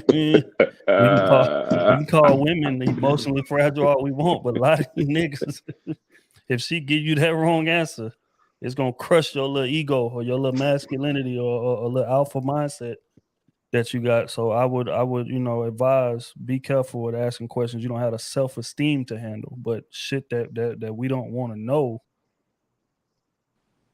you know, again, depending on the importance, you may need to know. So that's my answer to that. All right, go ahead, King, and then we'll go to B Madden. Yeah, I agree completely with what everybody else has said. I'm the type, I ask a lot of questions. I always have been, I always will. I know that if I'm asking something, I want to know the answer. And I know the answer might be something crazy. And I prepare myself ahead of time for that. But especially in the stages where we're still getting to know each other and we're still building that rapport and I'm still learning more about you. Yeah, I'm going to ask whatever I feel like asking, already understanding that the response may not be what I would prefer. You know what I mean? But I don't think there's anything wrong with that. And I think especially when you're in a relationship, you need to be able to have difficult conversations and be able to, you know, to ask certain things. So I definitely don't have an issue with it. I think it's strange when people ask questions, they know the answer might be something wild, and then they still get upset about it. When you were the one that kind of started the entire motion of this interaction, you know what I mean? Like, I think those types of things is crazy. But overall, yeah, ask what you want. Just be ready for the answer. All right, be mad, let go, then Shan. For the most part, I just want to copy and paste Trill's answer because I agree with him 1,000%. You know, for me, I want to know as much information as possible up front and early, so I can make an educated decision on what I want to do. I'm not going to ask anything I don't want to know, and that's just what it is. But 9 times out of 10, I'm going to want to know it, and I'm going to be able to handle whatever it is that I need to know to make the decision that I need to make, and that's what's going to be best for me at the end of the day. There might be some shit I may not want to hear, and sometimes might be some shit that might surprise me, you know, that I might make some assumptions on. So, yeah, I like to know as much information as possible up front. Yeah, I think you at least got to have 2 or 3 questions or something like that. You got to find out something. You gotta know you gotta know who you're dealing with, man. You gotta know who you're dealing with in their entirety. Because if you try to take this thing real serious, man, I mean, there's no point of like Let Go said, you know, living in a Disney fantasy. You know what I'm saying? Like, rip the Band-Aid off. You know what I'm saying? I'm open for all that. I'm not here to play games. It is what it is. You know, call a spade a spade. Yeah, I think people gotta understand too is that woman won't tell you unless you ask. So. But I'm built like that, though. I'm made that way. You know what I'm saying? I'm sure a lot of other guys, everybody else on here is too. But that's just how I am. So I just want to know. And if I know, then I'm cool. I'm cool. Either I like it or I don't. Shit. All right, go ahead, Lego. It has to do with context. If I'm with a woman and we're together, one, if she cheats, I'm not gonna be like, how was it? And what I'm out. So that's one thing. That guy right there, hey, it is what it is. I ain't trying to know nothing because I ain't trying to be around you no more. Nope. So that's the first thing. But from a contextual standpoint, I do want to get information so I can know what type of woman you are if something happened before I was there. Like, for example, say you dating a woman and then you say, so when was the last time you was in a committed relationship? And she says, 4 years ago. Well, that's a red flag because you know somebody been smashing her in those last 4 years. So that means you're okay with having casual sex because you've been having sex. So I'm not gonna wife you up. I want to have casual sex just like them other dudes been having casual sex. What? You know how much sex a woman be having in 4 years? You think I'm gonna come in and wife you up? No, I want the same thing the other men are having. You know, so when it comes to information, you automatically are out of wife category. I want to have casual sex just like them other guys having casual sex. So that right there would help me make a good decision on what box I can put this woman in. And I'm not saying she's a hoe. I'm just saying she's okay with casual sex because either nobody wants you for 4 years, or 2, you just getting smashed by exes or whoever, and you okay with that. I ain't gonna be with you because no, I want to smash just like they smash. Can I ask you a real quick question then, Mr. Lego? What's the time frame that you would say, oh, okay, you was in a relationship a year? Like, what's the time frame that you talking? I would say a year ago, because women want to be in relationships, most of them. So if they want to be in relationships and they can't attract a relationship, see, women can attract a man, but some women can't attract a relationship. So if I'm dating a woman that is unable or unable to attract a man to want to be with her, I don't want to be with her either. But let go. You also want to have enough time too. That's why you said a year, to where they can get over whoever they've been dealing with too. Right. Yeah. Right. Yeah. Exactly. Yeah. I think that's important to point out too, that like there's enough time and space that she ain't thinking about him. He ain't on the brain too heavy. And you know they're gonna spin the block a little bit too. So if it's been a year since they broke up, I mean, I'm keeping it real, keeping it with the players, keeping it real. Right. You're right. If she probably spent the block for another couple more months after they broke up any damn way, you know. So it's just, it is what it is. But 4-5 years, she can ran through by some everybody. She for the streets. Facts. Hey, that's facts. Just my strategy for when I went looking for a wife. Serial monogamous only, right? Boyfriend number one, number two, me. You see what I'm saying? Like that was the only way I could swear by a woman's like style of behavior for what I determined to be wife material. For anybody who cares for such a fact. All right. Hey, Shane, you got anything? Ella, did you go on this yet? No, I ain't go. But y'all want to add something to it? Let me know. I agree with everybody. You know what I'm saying? It's like you need to have a line of questioning that's conducive for what you want to know about it. You know what I'm saying? Somebody else's questions might not be relevant to your questions. Like certain questions like body count. It's like I wouldn't ask that, because even if she told you the truth, do you really know? Like things that you really can't verify is like, to me, it's irrelevant to ask. But you might want to ask, what does she believe? What's her political affiliation? Did she go to school? Did she not go to school? What's her relationship like with her parents? I feel like some questions are just, all across the board. You should want to know just for a basic understanding of where her mind is at. But certain questions is just like, it's really just irrelevant. You know what I'm saying? But I think everybody pretty much nailed it. Like, just ask what you're prepared to handle. Go ahead, Shan. Hey, Ricky, did you go yet? Okay. All right, Shan and Ricky, help us out. Go ahead, Shan.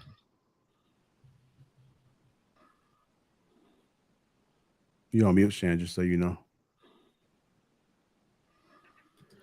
There is nothing that I can't handle. There's no question. There's no aspect of humanity there's no aspect of a woman that there's no question that I can't handle. Right. So we could just eliminate that part. Like, like the whole don't ask something that you can't, that doesn't apply to me. Right. In fact, I've been known as Mr. No such thing as TMI, because the too much information, I'm my whole life is an open book. I'll answer any question asked of me with my whole chest, and there's nothing that I can ask that's gonna fucking freak me out, especially in the beginning. And here's the thing that I don't think there's a question that any man can't handle if you get asked, if it's disclosed early enough. The problem happens, like Trill said, 6 years later after the kids is here, the baby's here, and then you find out that she was fucking on Pornhub. Then that's where the problem is. But if you knew she was on Pornhub on the second date, you wouldn't have those children. So I don't think that there's any question that any man can't handle if you get the question early enough. It's later on that it becomes problematic, and that's why I'm an FBI agent when it comes to investigating a woman. I hear Trigger Mike, he said, that's a little feminine energy, asking all these questions. Man, I'm asking everything. I want to know everything. There's nothing taboo, and I want to know. There's nothing that I don't want to know, and I want to know it as soon as possible, because I got a lot to lose, and I don't want to get caught up with somebody because I didn't ask that wasn't important to me, just to find out later that I didn't went to some event, or the homie didn't came and told me something, or I didn't just unfucking covered some shit that I had no idea. I want to know all of that in the beginning. Give me a full dossier on her, so I know exactly what the fuck I'm getting into before I give the keys to the kingdom, or I can turn my back and know that somebody's gonna catch me. So I'm asking all the questions. I'm talking about straight up detective work. And there's nothing that's going to trigger me because I don't know you well enough for it to trigger me anyway. So I see what you're saying. Let me just add this in there. So Mr. Let Go was right. This is probably the last time I'm gonna say that tonight. But the context matters. Yeah. So I'm thinking we on asking her if was the other dude better and all that. That's the context I'm talking about. The context of if she was on Pornhub, absolutely. I need to know that because you're right. If that happens to escape, years into the marriage, that's a huge problem and red flag for me. Yeah, you want to sit up here and know, if you dating her, think about marrying her, this and that, you want to find out some things. Go to her college homecoming. No, yeah. I'm actually you'll see a whole lot. You'll see a whole lot. I was gonna say I'm actually more traditional, so I'm the type that meet the family early. If we declare intentions, it's month by month too. Where mama at? Where daddy at? So I definitely understand. Yeah. No, I got you. What I'm saying is like, go to her homecoming, like from university and all that. So what kind of chick you dealing with, what kind of chick you marrying, whether you can handle that or not. I'm in the frat, so I'm over here like, how y'all know Stacy? How y'all know Stacy? They're like, Stacy. Oh, we know Stacy. Oh yeah, dog. Yeah, we know Stacy. All right. Nah, it's usually not even that forward. It's more like it's never like it's more like it's that drag. Like, well, yeah. I mean, how you know? With her? Y'all like together. I mean, how close are y'all? Yeah, for sure. But when that starts coming, or you can sell the reaction. Oh shit! You already know. Yeah. You already know. So Shannon up there might be bald headed, but he ain't nothing like Mario Winans. He want to know. He want to know. I want the answer, Sway. I want the answers. I want to know. I want the answer to the test. I tell people, and I suggest men ask all the questions. I suggest men. I get it, but I suggest that men dig and find out as much information and ask the shit. Be weird. That's too soon. Fuck that. What do you mean it's too soon? I don't want to spend another dime on you if the stars ain't aligned. I don't want to spend another minute on FaceTime with you. Fuck that. Everything. And you can ask me anything. Go. Question and answer period. This is your chance. Be ready, because if you don't like what you're about to hear, we can cut it soon, and you can go your separate. I wish I'd have hit that, but it's cool. I might swing. I might catch. I'll swing the block, but I do want to throw this disclaimer out here too. I do want to throw this out here too. Yeah. But I want to throw this out here for the ladies that are watching. I want to throw this out here too. Like, it doesn't mean that the judgment isn't as high as it seems. Just to make it clear, the judgment isn't sky high. I mean, everybody had a life. Everybody had a life. You know what I'm saying? Everybody has lived. You know what I'm saying? So you over here like, I had a hot girl summer last summer. It's like, okay, I get it. You know what I'm saying? I was in a 4-year relationship. I broke up. I had a hot girl summer. All right, whatever. I don't want to know that you had a hot girl summer. No. Hey, but I can handle the truth. No, I want to know. I can handle the truth. You know what I'm saying? Because we're human. We are human. You know what I'm saying? I'm not going to sit and tell you I've been an angel. I'm not going to lie to you. Did you say you don't want to know that she had a hot girl summer? Who said I do? You don't want to know? I don't want to know. You don't want to know. If she used the term hot girl summer, she from the street. That's not what he said. What he said was the judgment wouldn't be high. And I say that's a lie.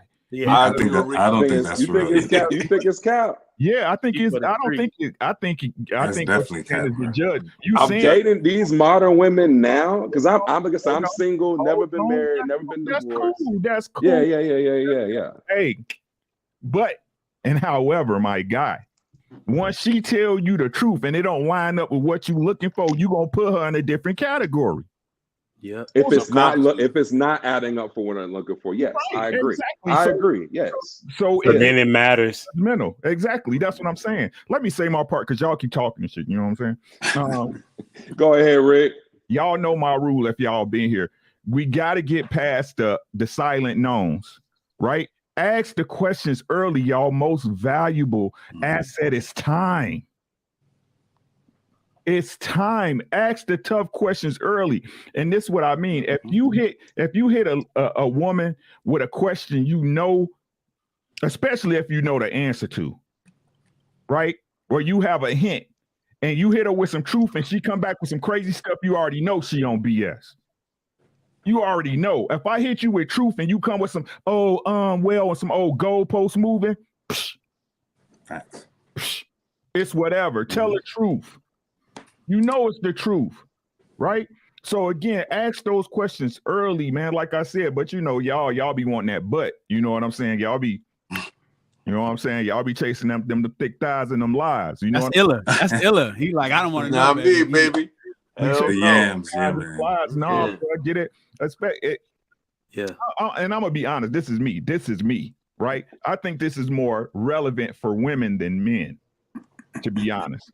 Because let's be honest, fellas. You know what I'm saying? Y'all, I'm not gonna judge you. Oh, you know what? I'm not gonna judge you like that, but you could be number 6 on the roster. You see what I'm saying? Right? But if a lady's out here and she's being intentional, right? But I guess it's both sides. I'll retort, right? Because if a man's being intentional and a woman's being intentional, you want to get, especially like if you ain't 20, you 30, 35, you know what I'm saying? You up there, bro. You know time ain't on your side. You know what I'm saying? We all get closer to death every day. Facts, right? So if you out here and intentional, you want to get that stuff out the way in the beginning. Not only so you know, so that if it comes up and you find out it's a lie, you got it in your mental Rolodex. For sure. Facts. You should always be fact checking. Check the Carfax. I think you could assume these days, though, a lot of chicks, you know, their body count probably high. So I don't want to know. I just assume you've been doing the thing already anyway. That's fine. That's why I'm crazy, like, bro. and It's so true, I don't though. want nobody to be able to come to me and tell me some stuff that I don't already know, that we ain't already talked about, we ain't already settled or had a conversation about. That's my biggest thing. Don't have me look crazy. But You have me Brandon, look how crazy. does your girl come to you and be like, I was outside in college. I know we about to go to my homecoming. I've had some to say that. And so how did the conversation go? Oh no! So again, it's stuff that I really handle like early on. Like I get an idea of how I met them, and what circumstance I met them. I understand like the type of friends that they have. I understand how she moves around. I understand how she parties. I understand all these things, all these aspects, and then I start asking little questions here and there. I'll just throw it out there. It could be unsuspecting. It could be we could be chilling. It's like, man, what happened? What happened your freshman year? You just out there? Were you all, I'm new to school. I'm real nervous. Or like, hey, I was having fun. You know what I'm saying? I'm just trying to. You got to do that because you're building a level of trust. So if I'm gonna leave her off, okay, you had wild ass freshman year and we're in our 30s. That's kind of whack on my end. Yeah. That's kind of whack on my end, to be honest with you. You know what I'm saying? But every man's different. Every man wants something different. But that's not going to deter me. You know what I'm saying? Necessarily. But again, everything's circumstantial. You know what I'm saying? It depends on how I feel about the person and how we're building our situationship, our relationship, or whatever, so. JR. Yeah. If say you went to an event with your girl and a nigga that she smashed back, 2 years ago pulls up in the event, would you want your girl to tell you, hey, I fucked him 2 years ago? Or would you be like, no, I don't want to know that? If she just introduced you to him as the homie? How would you know either way? I mean, if it's an introduction. No, she told you. Like, she told you. She said, here's a guy, but I had a relation. Or would you want her to just be like, oh, that's the homie? Oh, good. I mean, if it's an introduction, then I think, yeah. But, I mean, if somebody's just walking by, I wouldn't care. Oh, what's the question? I missed it. What happened? What's the question, Shannon? That was before me. But if it's in a circle, like a conversation, he's in the area, then I think then it's appropriate. Yo, I'm gonna tell you, we live in a different time, yo, and I don't know if this is a traditional thing or what, but man, part of a woman's job, especially if she respect the dude, is to protect your ego. I know people don't think so, but you better walk over to that dude and just give him the stop. Don't come over here, because I don't want to have to explain the situation. You see what I'm saying? That's what I would expect any woman that respects her man to do. Any woman who understands at least the traditional doctrine of protecting a man's ego, you don't let them two niggas meet at all. You don't want to have to explain nothing. I agree, Trigger, on that, but like some things are unavoidable. You know what I'm saying? Yeah, My some thing events. but And out here in LA, it's especially in certain circles, in certain type of circles, certain industry circles and whatnot. But again, you never gonna be wrong if you tell me. Tell me. Because do not let me over here shaking this dude hand, talking business with dude. He's actually kind of a cool dude. You better tell woman. Yeah, that situation. Are you about to be somebody else's problem? Because don't have me listen bent her over. She know that mole. She know about that mole on her. He know about that mole on her ass. Exactly. or when you hug a little too tight, you too friendly. Him up. Don't let him be too. He's too friendly. Hey, looking there like, hey, Shan, how you been, girl? It's been so long. I know that hug. I know that look, because I do it to the ones that I used to hit. So I know it when I see it. All right, there is the wild part, bro. Tell me the truth. No, is that women rarely ever have to protect their man ego, because like men do that for them typically. Men got a certain code. Like even if we used to smash on something like she was 3 a.m. and that was it. When we see her out and she got a man with her, we ain't making no. We gonna pass by, head nod, keep it pushing. It ain't gonna be all of that. Hey, this your man? The women do that way more so than men. Like women gonna walk up and blow up the spot, try to hug you with her arms around your neck and all type of shit. So now that's leaving explanations to be had. But men protect each other. Wild as that sounds. Not them light skin ones. But Trill, is it that, or they just don't want no smoke with your ass? Them light skin niggas, Trill. Because when they see you with her, they like, oh no, I ain't messing with his. No, I don't. What? You know what? You're right. because it all boils down to how much he believes that something will happen if he come up and be disrespectful. Because it's sometimes a chick that you was messing with or go marry a lame, and you be like, you know what I mean? But again, even in those situations, I think that it's rare that a man gonna just come up and just do too much. You know what I'm saying? It depends on the man. Hey man, what's up, man? I do too much. He might send a drink. He might be like, see, I need to know what that. I need to know. He might be cutting eyes. He might be right. Some at the company Christmas party. He might be cutting eyes. See, now we just going to disrespect. Don't let be with somebody that you don't work with too. Now don't let be with someone like a coworker, colleague. Like I have to know these things. I need to know. I need to know who my friends are and who my enemies are. I need to know. Yeah. I had a situation like that about line across the sand. So what happened, Trigger? What do you call it? Family friend that went to college. Like we are family friends now. They knew each other in college, and the guy got married. So her college boyfriend was there, and my wife gave me the whole. It sounds like Beth. My wife gave me the whole spiel. Like I think he's one of the groomsmen, yada yada, and trying to lay the table. Like I said, if you respect your man, like you said, you let him know what's coming. She's like, "What would you like for me to do? Avoid him altogether?" I was like, "No, say what's up to the dude." And I was like, anything happened from there, I'm just gonna handle it. The whole wedding knew. It's like this dude came up, shook her hand, nice to see you, nice. Shook my hand and stayed his ass. There was a reason he was across that wedding the rest of the night. They did like you knew barely where he was. You knew where that nigga was. To that extent, that's what I'm talking about. But she made sure to don't let this dude sit there, try to get a dance, just be like, it's all love. Nah. None of that type of stuff. Stay your ass all the way. You don't want to learn that your girl smashed it by her author. Well, how did that movie The Best Man go? He wrote it in the book and shit. Yeah. Oh, say this. And you find out the day before the wedding.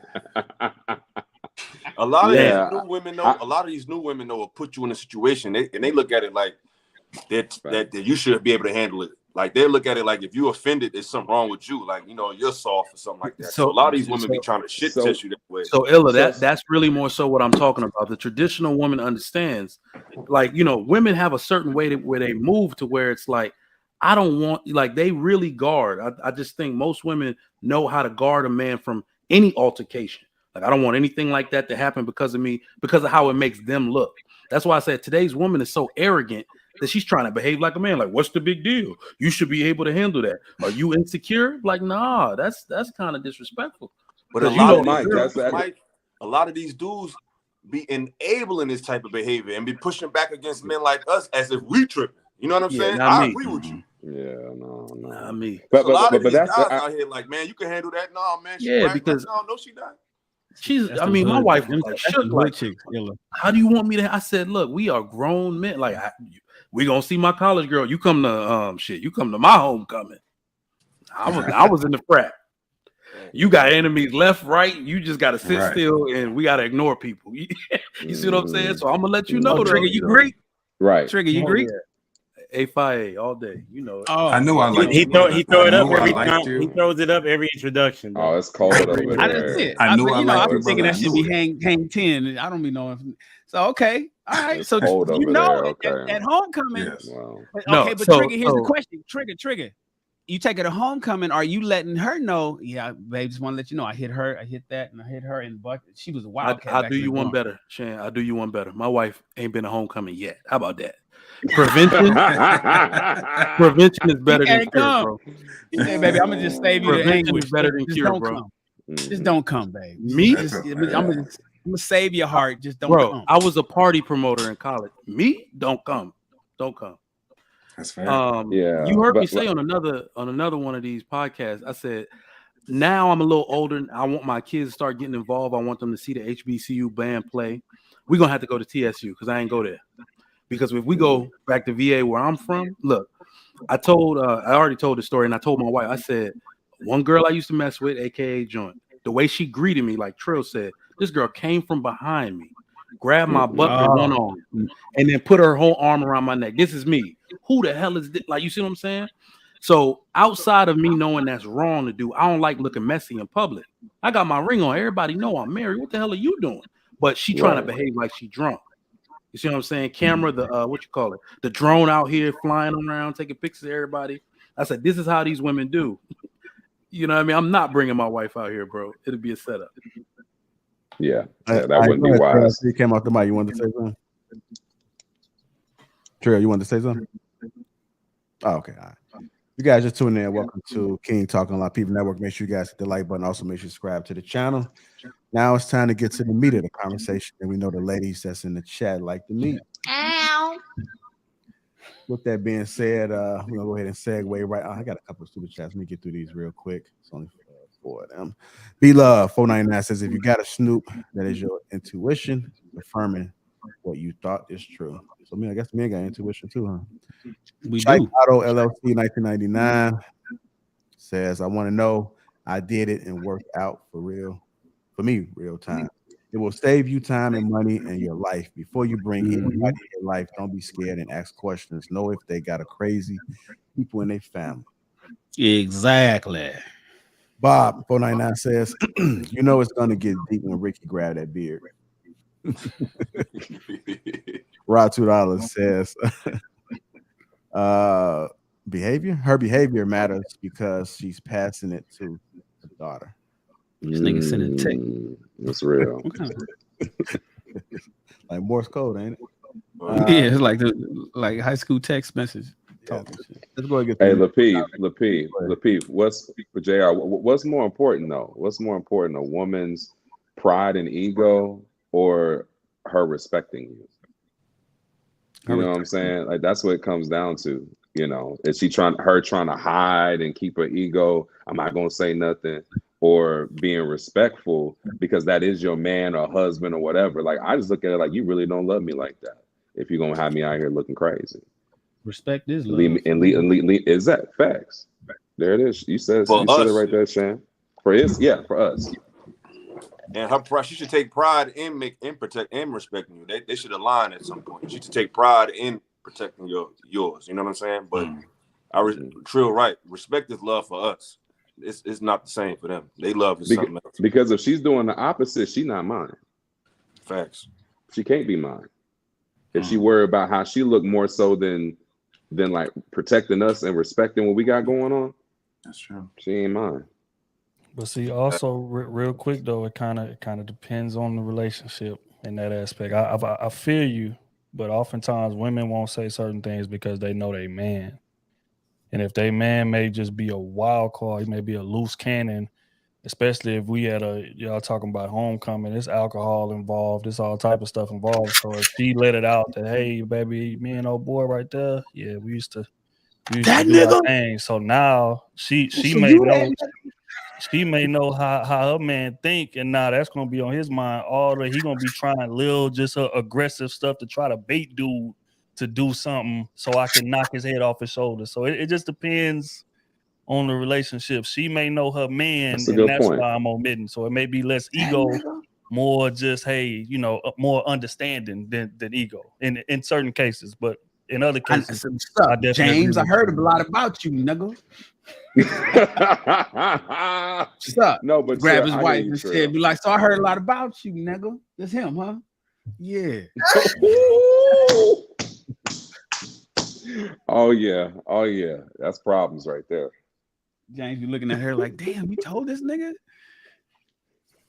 All right, that's James may just say, yeah, I did. Yeah, I know. Word. And now the furniture's getting flipped over. James said, yeah, nigga, I know her real well. Somebody about to get rock bottom up in here. And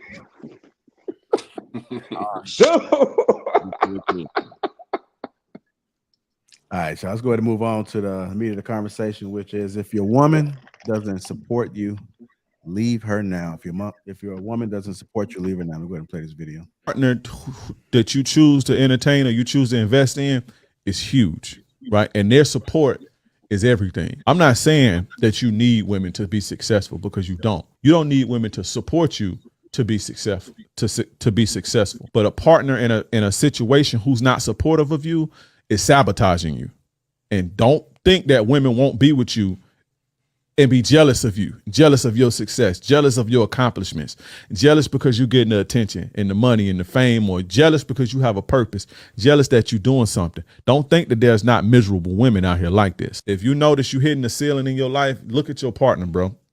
When I say supportive, I don't mean just when things are going good, because everybody supports you when shit going good. When the money's in and everything is all good, everybody's happy, support, everybody your cheerleader. What happens when you fall? If your woman doesn't support you, leave her now. Go ahead and go to Illa first. What are your thoughts, sir? You on mute, just so you know. You on mute, Illa. Illa, you on mute. You on mute. You on mute.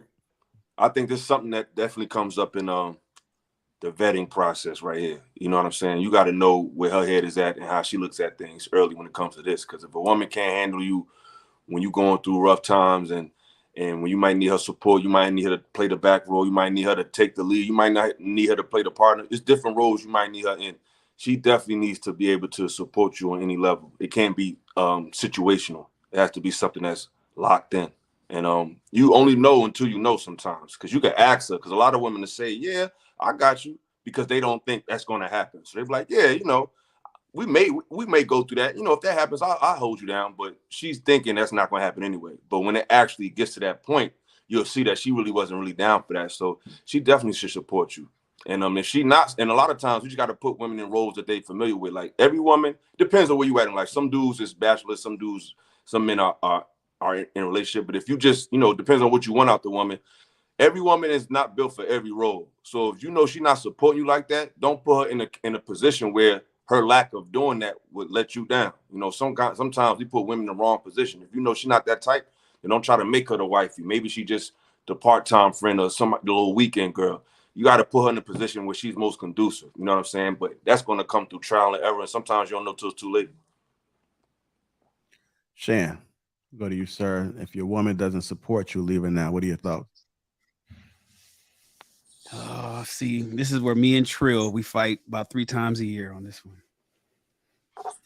Trill, no. This is where me and Trill butt heads about about once every quarter. Man's purpose is to glorify God, be fruitful and multiply. Cultivate the world, build, make things, keep the world going. Women's purpose is her man. Women can have goals. Women can have aspirations. That's all wonderful. Her purpose is her man. And if your woman does not support you in your purpose to be fruitful and multiply and glorify God, then what is she doing? The problem that happens a lot now with freedom and feminism and I don't need no man is we are in competition too much. Like my man just said, far too many women are in competition. It's supposed to be a team sport, and there's supposed to only be one pilot and a co-pilot. It's supposed to be one coach, head coach. It's supposed to be one leader, one president, and then a vice president. And the vice president of the United States supports the agenda of the president. If your woman does not support your agenda, then what's the purpose of her? So your woman has to support you. She has to support you. I understand if she has aspirations, she wants to do things, and that works within the framework of your program that you've created for your family and your legacy, as we call it, fine. But if it's outside of that, if what she wants to do in life is outside of the scope of what you feel your purpose is and what you want to do for the family, then she don't fit in. She has to get on a different bus. I wish Mr. Lego was here. She has to ride a different bus. So unfortunately, if your woman doesn't support you, leave her now. Well, if your woman, this is the problem that we've had in the past, and this is one of the reasons why we're having a lot. I would like to rephrase that. If your woman don't support you, she shouldn't be your woman to begin with. And this is where men needs to start checking shit at the gate before they even get into relationships for long-term, purposeful, marriage and things like that. Anything long-term. Don't even get into the relationship if she's not on board with what you have going on. That's what that shit. Now, I'm Trill about to get on me, but I'm prepared. Go ahead, Trill. This is the beginning of the year. Me and Shank are always fundamentally disagree on this. But again, it kind of depends on the man you with, because certain men, kind of require they woman to be all consuming in regards to them. But then you got other men who don't. You know what I'm saying? Other men get that same type of fulfillment and uplifting from watching a woman go out there and achieve things. That's how I am. You know what I'm saying? Like my old lady make damn near as much money as I do. She more educated than me. But, again, it's never an issue of respect. It's never an issue of clash, and it's never an issue of anything. I'm the leader. I make, more money, obviously, but not by too much. But again, like I get inspired by seeing her go out there and dominate. It kind of makes me want to stay on my, stay doing what I'm supposed to be doing and stay going out there and, accomplishing things. So I think it's a difference. I think it's a difference between supporting and your entire being and your entire purpose being your spouse. I would never agree with that ever. But I understand the perspective, because again, those guys get that same type of fulfillment from that I do from watching my wife go out there and dominate. So, I think it's possible, but, you just got to run into a woman who's capable of doing both. And, it is true. A lot of women can't do both. A lot of women, when they go out there and they dominate, it kind of corrupts their mind in terms of the respect that they have for their man, especially if he's achieving less from a financial perspective or from an educational perspective. Me and Smooth was talking about this on the phone earlier about a situation to where it was a lady, it's a dude that we know. And his old lady make like $100,000 more than him. And, she at this point is thinking about filing for divorce, saying that she doesn't respect him. And, he doesn't have aspirations. Now, mind you, this man is doing what he loves for a living, but it's just paying him less than half of what his woman is making. But it's not good enough for her. She does not respect him because of that. So, you have women like that, and I would say a lot of them.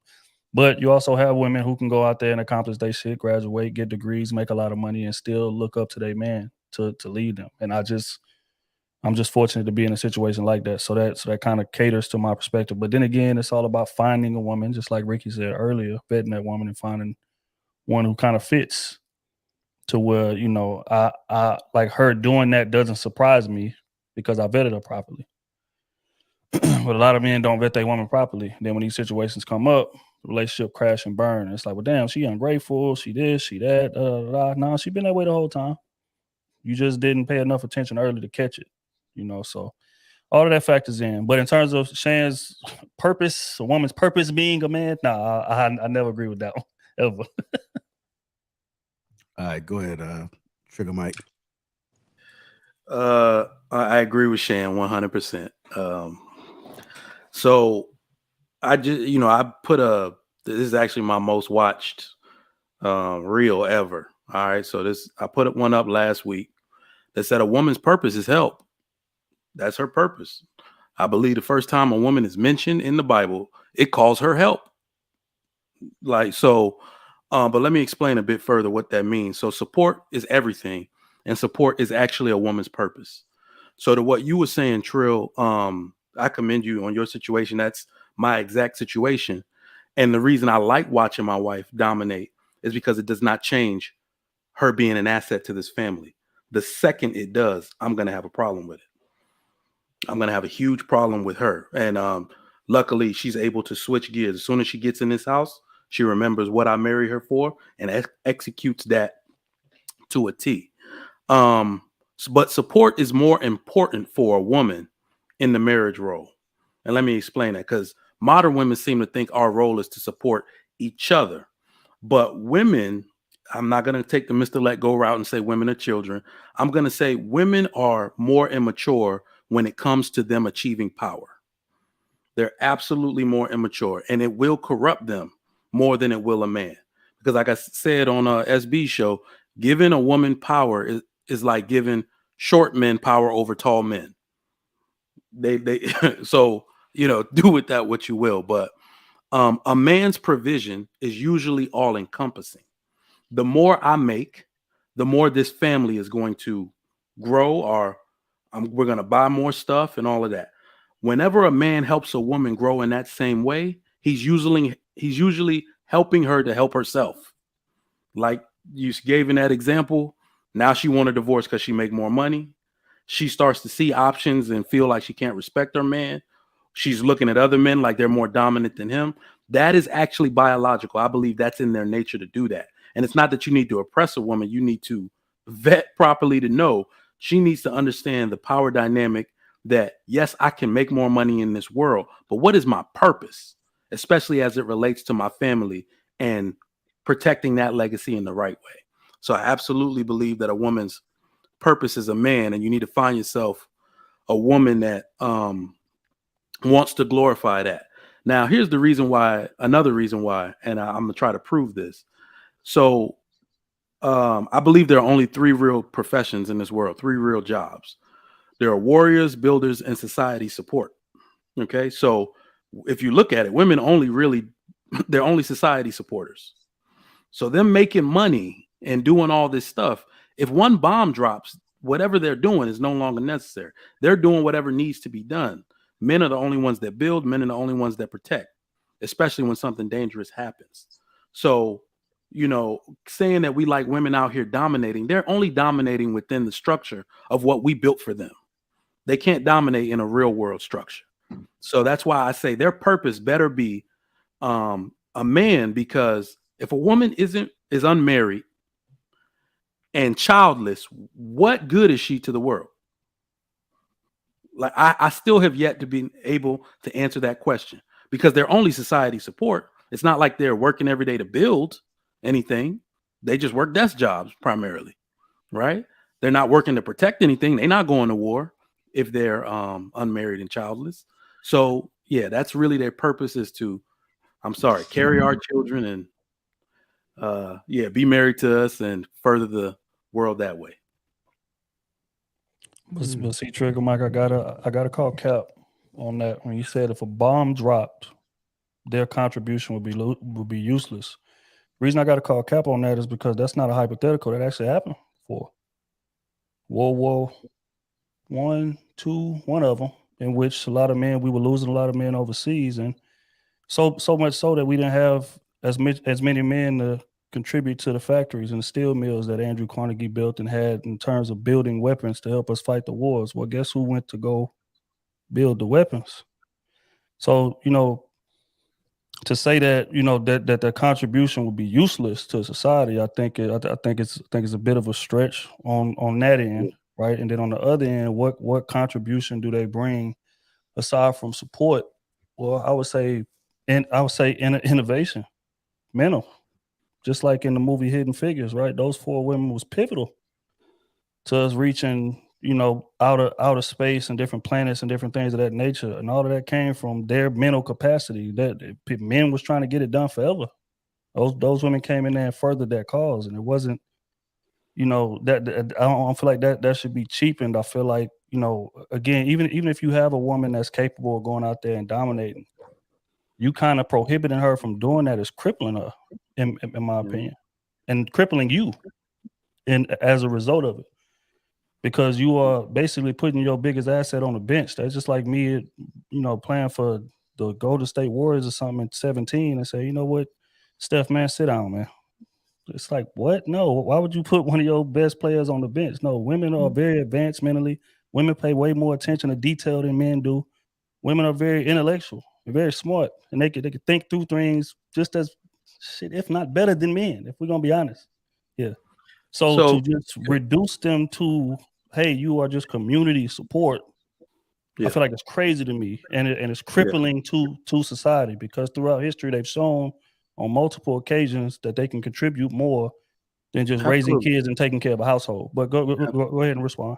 I did if I said useless, I damn sure didn't mean to say useless. But no, I definitely understand and agree with those facts but that's also a part of support, right? They come in and support. All of it with support. All yeah, exactly. It's like they come in and support. And I think the difference between men and women in all of the examples that you stated is, like I said, we create the structure for them for them to innovate. The second you infuse stress into that situation, their instincts, everything that their propensity to do in a calm, controlled situation dissipates, and then men have to take over. That's really how things work. Yeah, go ahead. I was saying innovate. Men innovate. Yeah. The women support the innovations that men do. That's what I think I was trying to get you to understand. Oh, we like Trill said, when it was World War II, and all the men, we needed to ship more men out, and women came in and helped the steel mills that Andrew Carnegie did. But the mill itself was built by men. The mill itself, we taught them to operate things that men did first, and so that's support. But women wasn't gonna come in there and do what Andrew Carnegie did. They didn't build no factories, and so I think what Trigger Mike is saying is the innovation typically nationwide, worldwide, the house that you're living in right now is built by men. Mm-hmm. The code for StreamYard was written by men. And then women can come in and support what men create.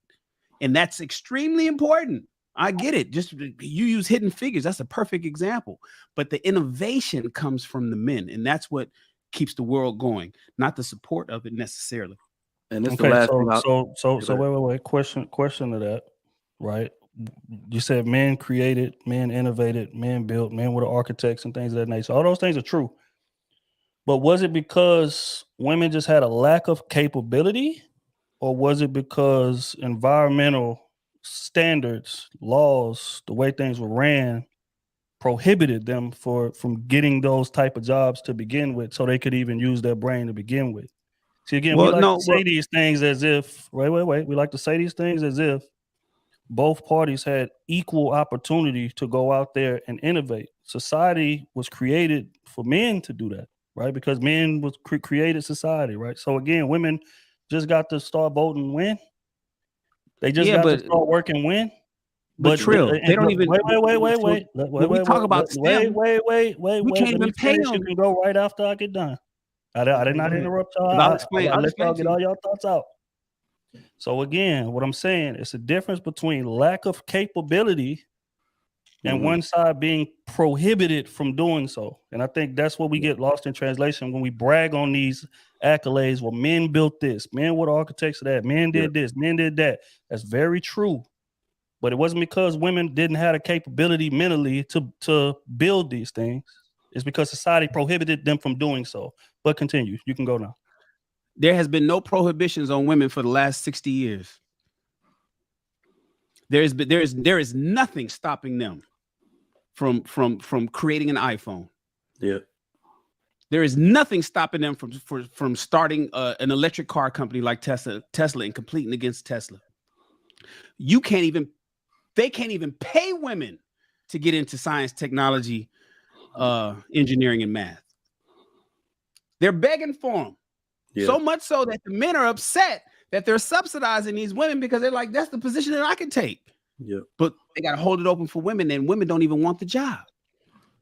So while that may have been the case in the 1800s, in the turn of the last century when electricity was getting started, during the agrarian era, since the proliferation of technology, there's nothing stopping them from creating a Microsoft of their own. There's nothing stopping them from doing that. There's nothing stopping them from having a construction company and building a skyrise downtown. They don't want the jobs. They don't want to do it. Can they do it? Are they smart enough to sit down and do it? They don't even want to. So I hear what you're saying. There was extreme oppression for thousands of years. But by the nature of things, even today, maybe it's because that's what they've evolved into, being support. But even in now where there's nothing stopping them, there is no barriers whatsoever, not even financial. They can get the money. In fact, they're giving the money. They still don't do it. And let me just sneak this in there. So, because that Steph comment where you said the women are not Steph. Women have never been Steph. They're not even Clay. They're Draymond. They set the pick so we can score. They are Draymond Green. Okay. So to respond to what Shan said, right? You said that they've had that freedom for 60 years or so. You say to innovate, but then you 70 now. Came back behind and said thousands of years of programming, thousands of years of oppression, maybe shaped their I guess output in that regard. That's what I'm saying. The evolution. I agree. Yeah, but you're saying that is nothing stopping them for the past 60 years. Well, can't the same thing be said about black folks?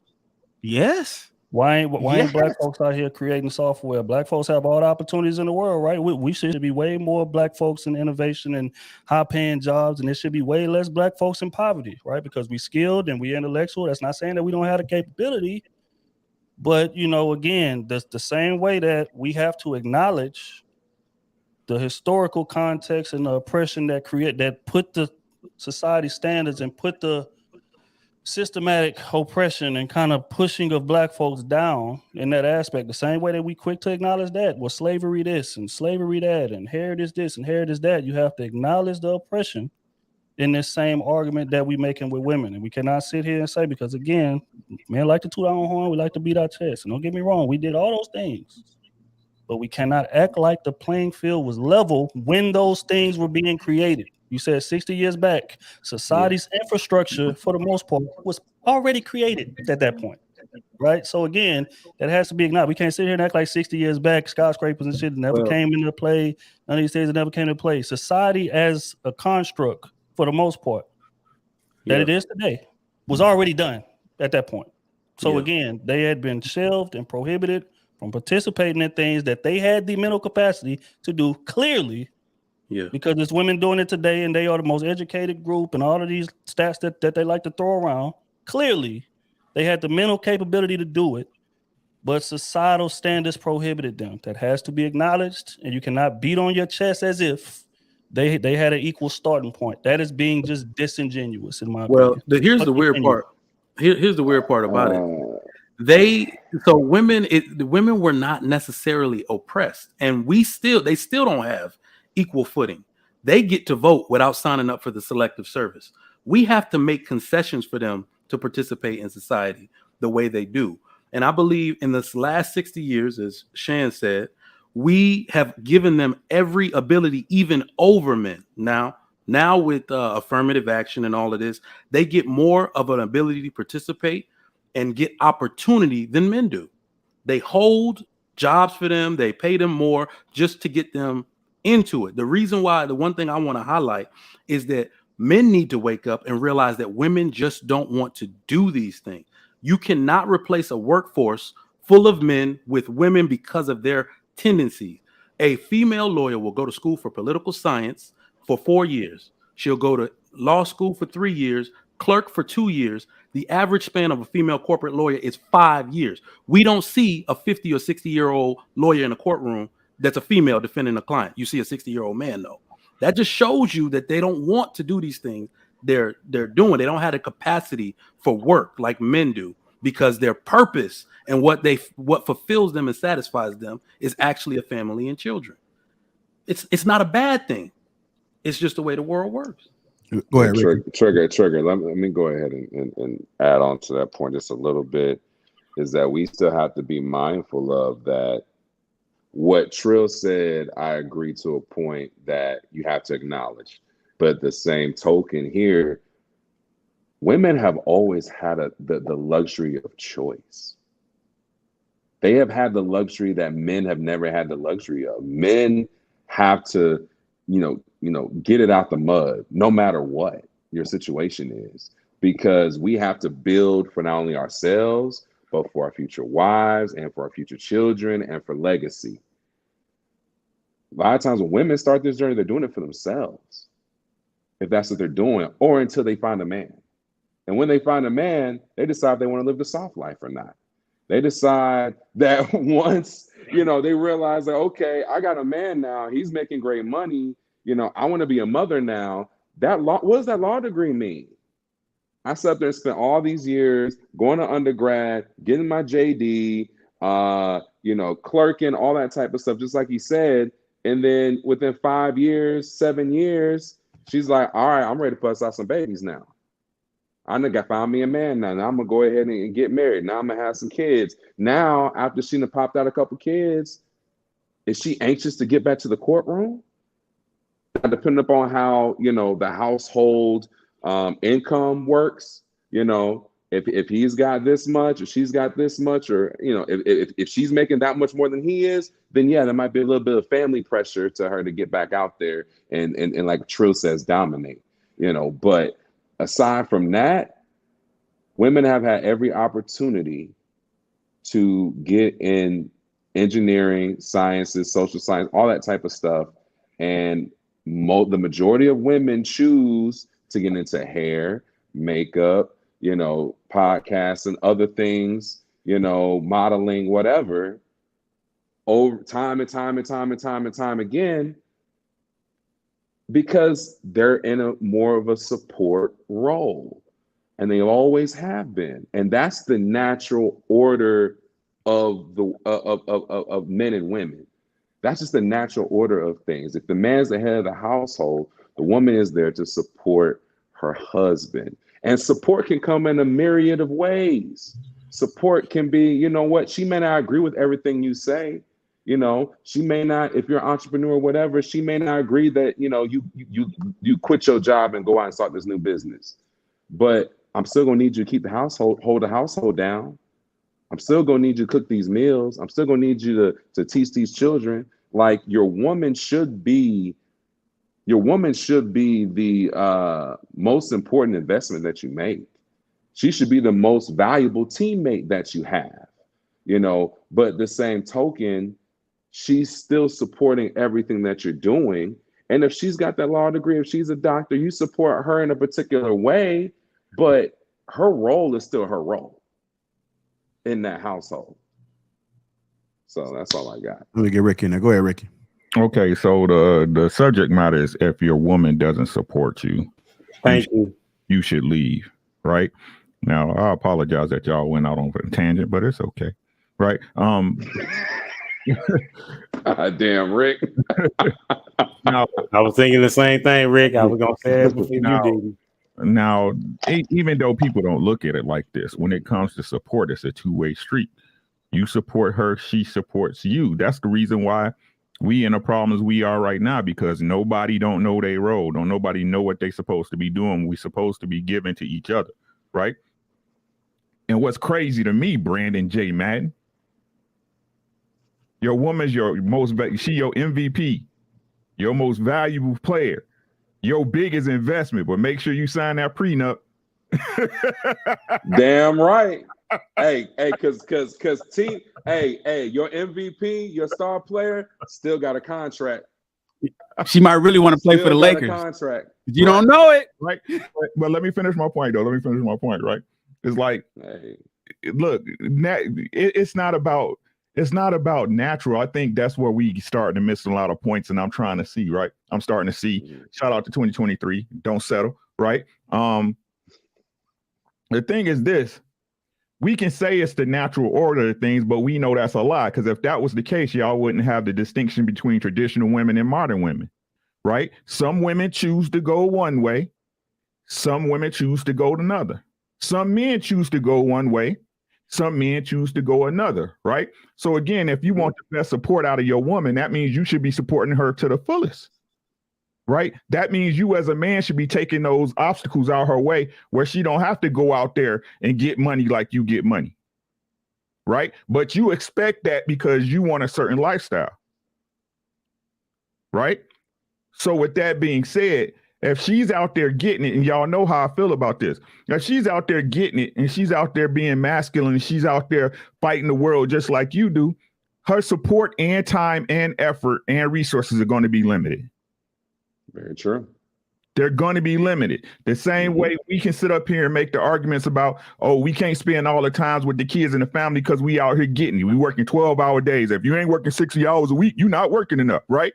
So it's the same thing. Y'all not being fair. And I ain't saying life is fair, but when it's in your relationship, you guys are supposed to make it as fair as possible. Right? We in this thing together. I support you. You support me. Right? And we'll get it out the mud together, right? But again, you gotta pick a woman that has that understanding. And I think that's the biggest thing everybody keep missing. Y'all say y'all understand women. Y'all say y'all got the isms. You say y'all game on 10, right? But what's wrong that you can't pick a woman that fall into your realm of standards and possibilities? That's the big question. Why can't you find a woman that falls into your standard, into your lane of possibilities? And same for the ladies. Hey, Trill, let me tell you something. You know what? All my shit is circular because it's true, right?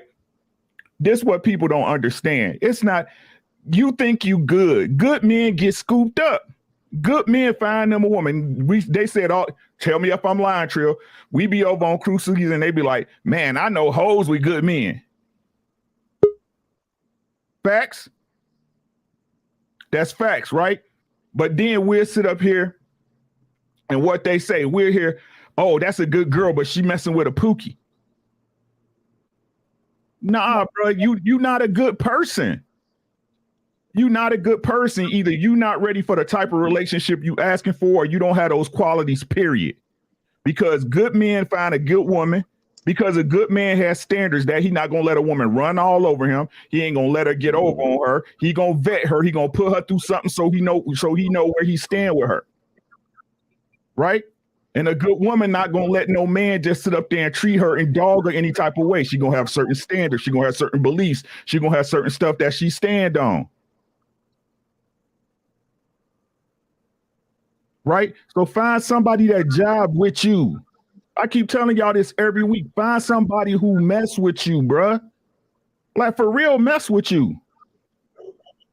It shouldn't be no guessing game. If I'm chasing something to be caught, right? Not something that just running.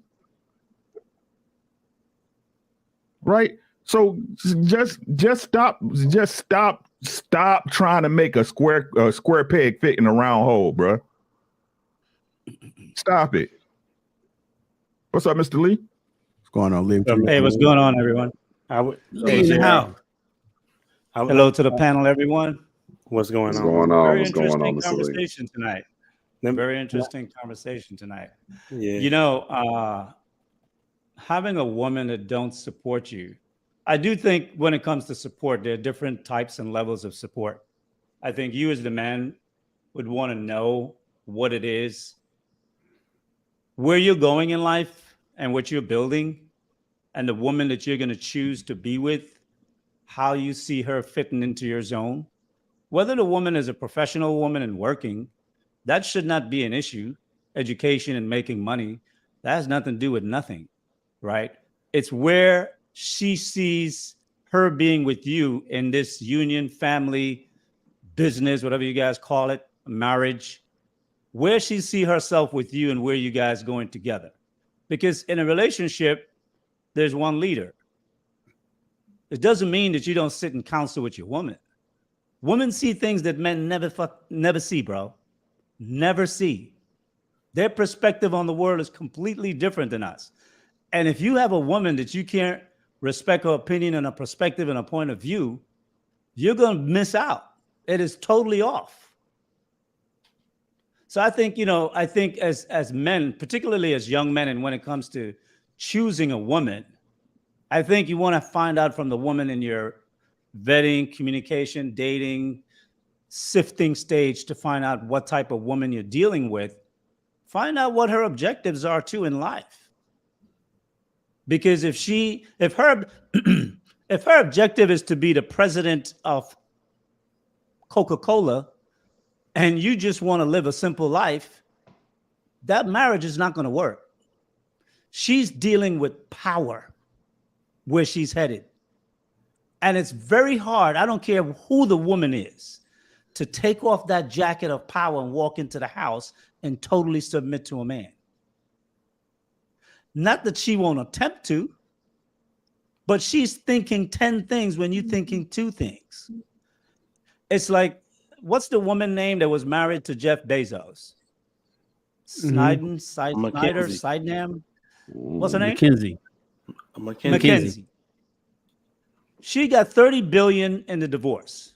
She married a very smart guy, a professor, tenure, making very good money. Divorced him. But when she goes to dinner with her friends and banquets and different events where there's nothing but billionaires and her friends are all billionaire wives, they're looking at her and they're saying, what are you doing with him? What can he teach you? How can he lead you? He's a smart man. He's a professor. But his station in the world and the path he chose in life was totally different than the path she chose in life. She chose a man that wound up being a winner, and that man gave her, when they divorced, a portion of what he made as part of that relationship. When a woman have power like that, it is very difficult for her. And I think this is where I'm going to divert a little bit from what you were saying, Trill, because I did accept a lot of things that you were saying. But when a woman have power like that, a woman will never, it is very difficult for a woman to take a man and move his station. When she married him, even though she brought him into his world, no one would look at him and say, oh, that's the billionaire's husband. Everyone will look at him and say, oh, he's a nobody. Everyone she knows will always look at her and say, what are you doing with him? He doesn't add nothing to your life. The construct of the world is that a man can marry a woman from anywhere and transform her station of life, and she becomes somebody. A woman, don't care how much money she have, she could never transform a man's station in life, ever. Even if a woman did that because she was impressed with the man, something about his education or his personality inspired her. She divorced him in what, 2 years, 3 years? The world is not the next one, 1 year. 1 year. Yeah, one. The science teacher. Cam? Science teacher's Yes, gone Cam? already. Okay, one. I just lost my microphone. If you guys can hear me, I'll continue. No, Just we can let hear me, you. No, you're good. You're good. Okay, You're good. cool. All right. I'll pick it up later. If maybe 100 years from now, things may be different. But the equality that we talk about that we would like to see, the equality really would deals with power, influence, and running things. And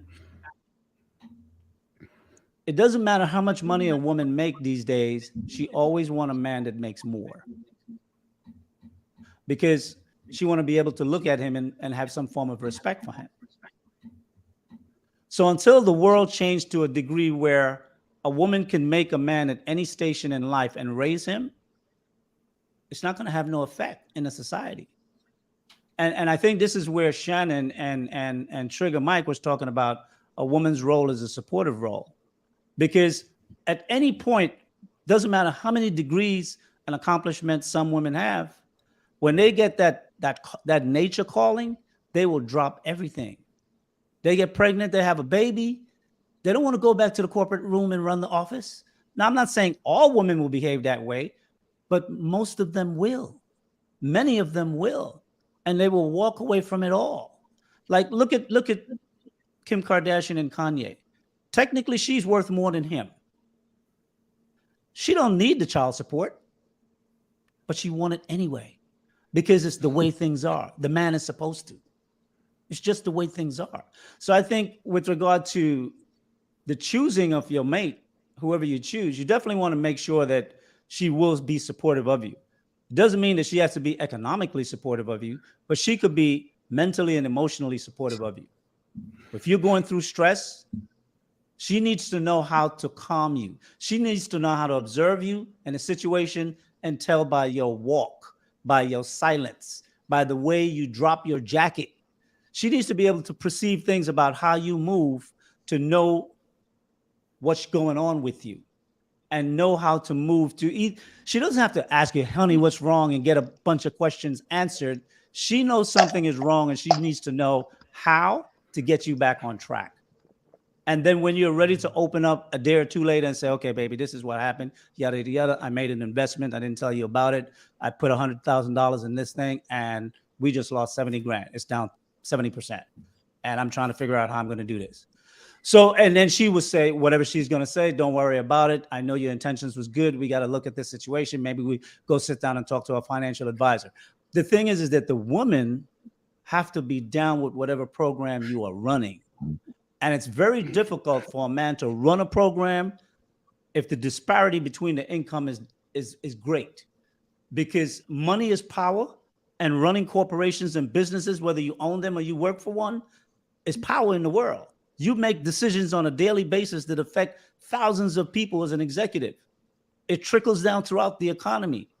And I think when a woman wears that jacket in the world and for a long time, it can have a significant effect in relationships with people, and it have relationships with men, which means a man would have to become more the supportive man to deal with a woman that is a more leadership type woman.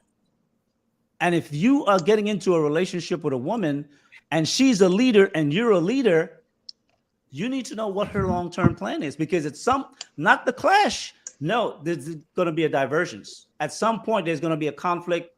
I want to go this way and I'm better at it. You're saying I want to go this way because I think this is the better long-term option for us. A man might want to take the safer route. The woman might want to be the aggressive one and take more risks, where normally in society is the woman that is safer. But a woman that's a leader and aggressive and successful, she's a risk taker. And if a man is not the risk taker, he's going to have to take the back seat. And men can't deal with that. And she's going to have a problem when she bring her man around her circle. The social dynamic is not really built for women in power like that. And it's going to create conflict. Now, what you were saying, Trill, I think really that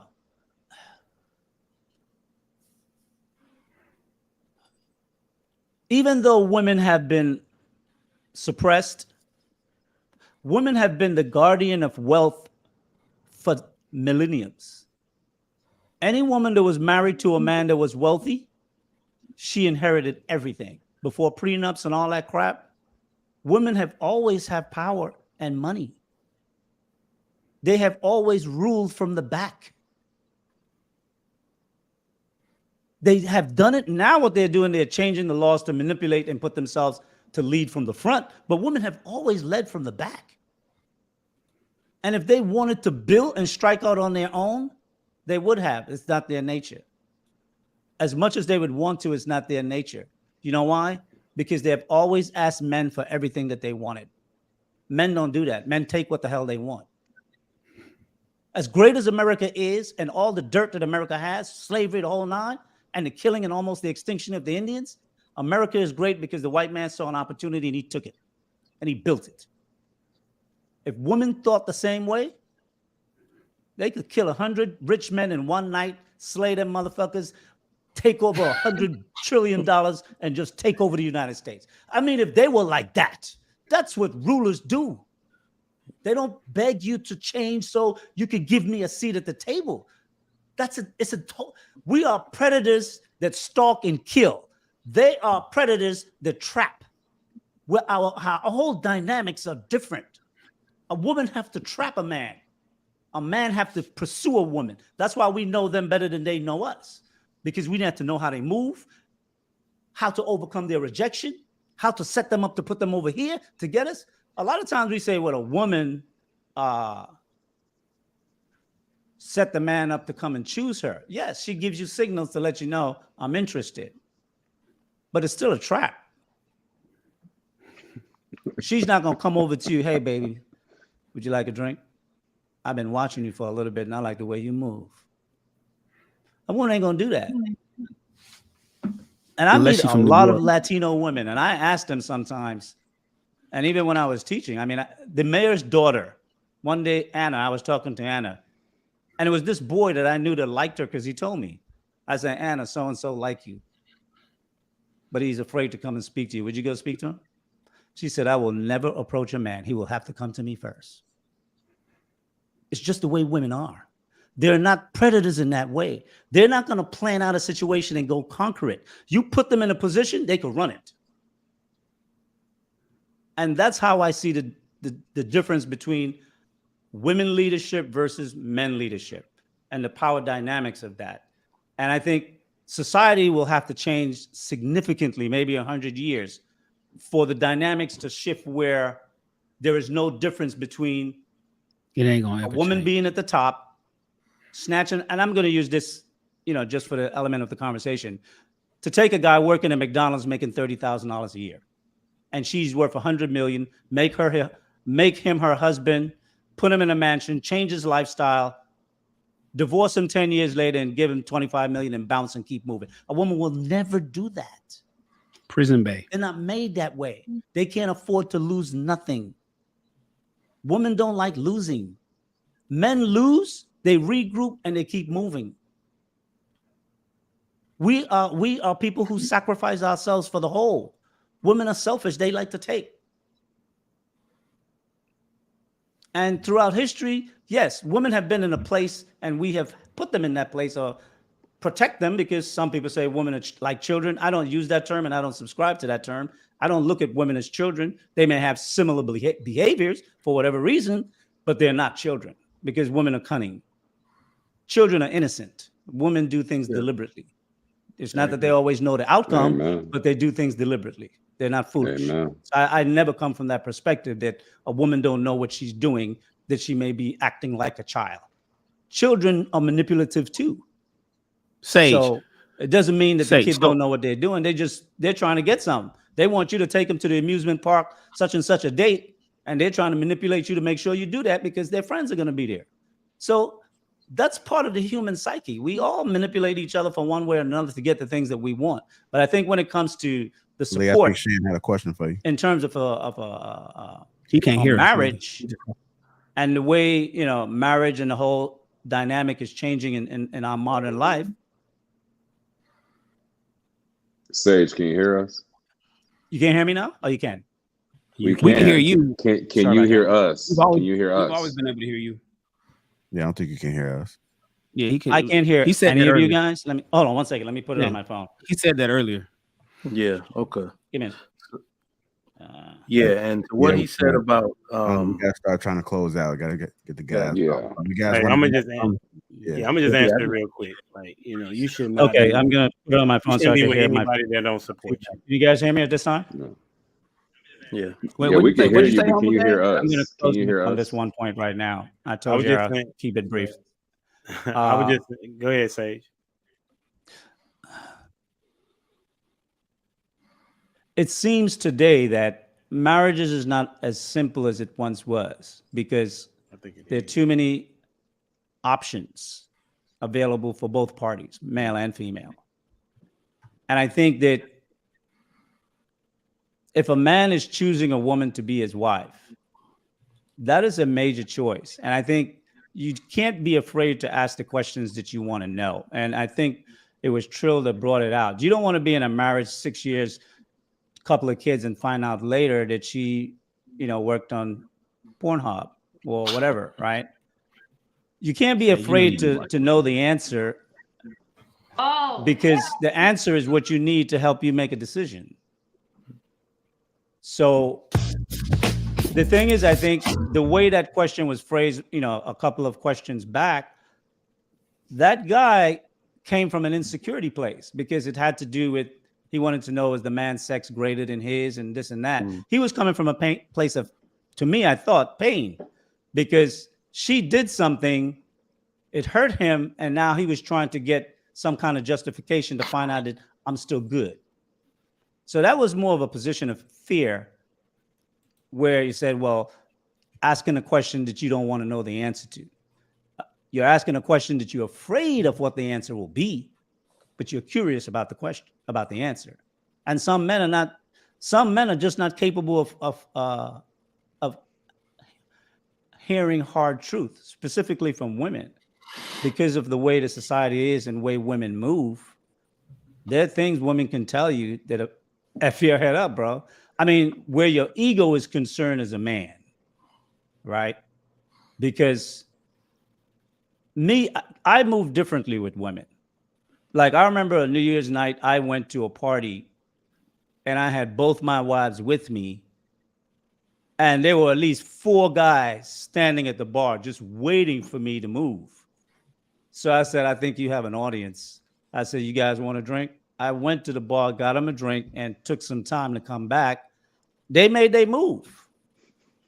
And when I got back over there, they were like, I said, did you get a number or what? She goes, I told them that we were your husband. We were your wives. Later on, the dudes came over to me and bought me a drink. They were like, yo, I don't know what you're doing, but you got some serious wives over here. Those sisters are good. But the thing is that each of those women, when I chose them, they were completely different, but they were down with me. So if you see yourself as a leader, whether the woman is fine, intelligent, whatever station of life she come from, you should be able to have a certain influence over that woman that is so dynamic that she will drop everything she's doing and follow you. And if she is not willing to do that, that ain't the woman you need. And if she makes 100 grand more than you, and you're 30 and she's 28 or 32, when you're 45, depending on your goals, you're going to make $1 million more than her. So where the race is at this moment, you can't always make those evaluations with women to men, because men have a different type of working tenacity. The way men look at goals and objectives and how they want to accomplish what they want to accomplish, we're more,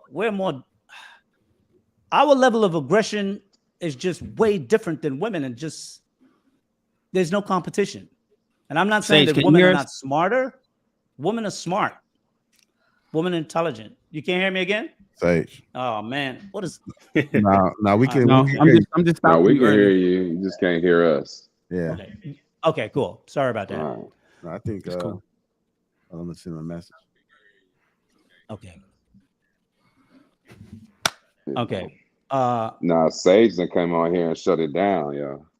Yeah. Drop some I gems think for that sure. if I your just woman don't think that a woman that's making 100 grand and a brother making 30 and he's 30 and she's important to 28, me they ain't when gonna I make it to first meet a 40. woman. Yeah. Can you hear me? Yeah, we can hear you, lady. But you One of the things about that's important to me you about when to I fire up again, Lee? first meet a woman in the first date or Sage about to second fire date. up again, y'all. Yeah, he about to go again. You about to hit him in the back chat. You have to get him in the back chat. Yeah. Sage's about to fire up Listen, again. my answer is pretty simple. Y'all done already going said on? it, bro. No, he giving. Sage, we got to wrap it up. We got to wrap it up. Yeah. If Gotta they wrap don't, it if up. she don't What's that? support you, man, you gotta So, go. but lastly, on that Right. women making more money thing, we also got to look at it like this. Okay. I think one of the first things you got to find out on the first date. I didn't even get to go. Like I knew I should have went before Sage. One of the things you got to find out on the first date. You need to know if your woman is down with you. Sage. And if you don't test your woman early, Hey, you're not going to find out the answers you want. Don't do that matter. I thought type in the back chat. Okay. Because he ain't on the back chat. Yeah, I can't hear you guys. Sage. It's coming in delayed. Oh, okay. Okay, Well, okay. I got it. Okay, that will I work. think you got to learn to. He had test to your call woman him. He had to to make call sure him. that she's down with you early. Yeah. Yeah. So We got to wrap it up. I will. I am right now. No, Sage. he had to call him. You know what I'll do? I'll make this part of my introduction on tomorrow's show. So There that you way, whatever I forgot to say or I wanted to add, I'll do it then. Bet. Thank you very much, Gerald. Thank you, panel, and thank the chat for letting me holler at you guys. Hey, We'll man, be this is there. the best one yet. I'm tapping into your show tomorrow, Sage. Yeah, me too. We gonna be there. We gonna talk. We gonna turn the mics. We're gonna turn our volume down. Just be talking on your show. Shannon crazy, bro. All right, Sage. Man, my apologies, man. I know Sage was cooking, man. Apologies. Not Like, dope. listen, he said some really dope stuff. I Oh, don't know yeah, why yeah, you know. yeah. I don't know why you put in the back chat. We're gonna be done in 20 minutes though. Like, No, one thing I told Sage and Sage Cap. in the back, I said, Big cap. Sage, keep it brief. I said, keep it brief because I know that Sage. One thing that I told Sage was you need a show by yourself. And Sage talk. I've seen Sage talk for 5 hours. Like his monologue is 45 It was minutes. straight monologue, and nobody say nothing. No, No, he was 5 dropping hours. gems though. 5 hours by itself. Ain't that right, Sage? Sage? he can't. He can't. There, don't you do it. Don't you do it. JR, why you messing All right, with man. I got Yeah, man. the chats real quick. Social 1999 says a woman should promote her man from her everyday conduct, preserve her man with her nurturing, and please her man by honoring his most vulnerable components, which is his ego and his sexual desires. I appreciate that. Sage Talk, $4 says, hi, Jay. I'd like to add a comment. Who did he? Baby Zaddy, $10 says, I just want to say that it was around this time last year. Sage, yeah. King talking blew everyone, man. You had Mike too. Shout out to the Grace Network on YouTube. Shout out to Lee, man. My guy. Catherine Forbes said, when Mr. Lee speaks, everyone listens. Salute. So salute to you, Lee. I know you're in the back right there. Appreciate you. You guys make sure you tap in. So, Did I get to go? Did I get to go, JR? Oh yeah, go ahead. Look at Catherine. Listen, Everybody look at Catherine. Over there, like, and Humble, like, what about me? So you know what's What crazy? about Like I me? knew that I should have went before Sage. I knew that, you Trill. messed up. I knew that. You messed But up it's on very that. simple, man. I basically was gonna say what Ricky said. You know what I'm saying? If she don't support you, then there's no reason for you to be with her. It's pretty much that simple. That's true. All right. Yeah. Well, chat, appreciate you guys. Thanks for all the donations. I appreciate Hannah for staying on, sticking around. I know it went a little bit longer. He was dropping them jewels, and we'd love to hear it, but I got to be respectful of the panel. So thanks, Lee. Make sure you guys tap in to Lee. He'll be going live tomorrow. Just subscribe and hit the reminder for you guys. Make sure you guys follow them on the individual platforms. Shannon Rawls, Humble Dad, Trigger Mike, Trail AC, see Crew Season back there. Everybody know about them. Make sure you guys follow B Madden as well. Yes, at B Madden 59. I'm not gonna put that on my thing right there, but it's at B Madden 59. Dude put his whole government. I don't know why you did. I was like, this can't be his real Well, name. I mean, that's my website famous, and everything. That's my name. Yeah, he famous. I'm fooling with you, bro. Yeah, man. Hollywood got a star. Don't you got a star, B man? Working on it. Okay, well there you go. Working on it. All right. Well, salute to you guys. Thank you again. Wrong. Appreciate you having us, JR, as always. Thanks for having Hey, me man, back, man. this is my favorite one yet. All right. Yeah, it's a good show. I heard it in the chat. Everybody saying it's a great show. Appreciate y'all. Hit that like button. Make sure you guys subscribe on your way out.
Y'all make sure y'all check out Sage. Sage Talk with Lee tomorrow. Make sure you guys check them out.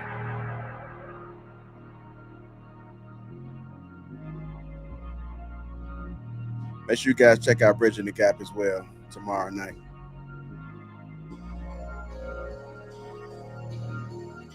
Bridging the Gap will be on the Lapeef Experience page. Make sure you guys check it out.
It's the last track. You guys hit that like button. Also, make sure you subscribe to the channel. Make sure you guys catch Bridging the Gap tomorrow on the Lapeef Experience page. Also, make sure you catch Sage early in the day on the Lapeef Network.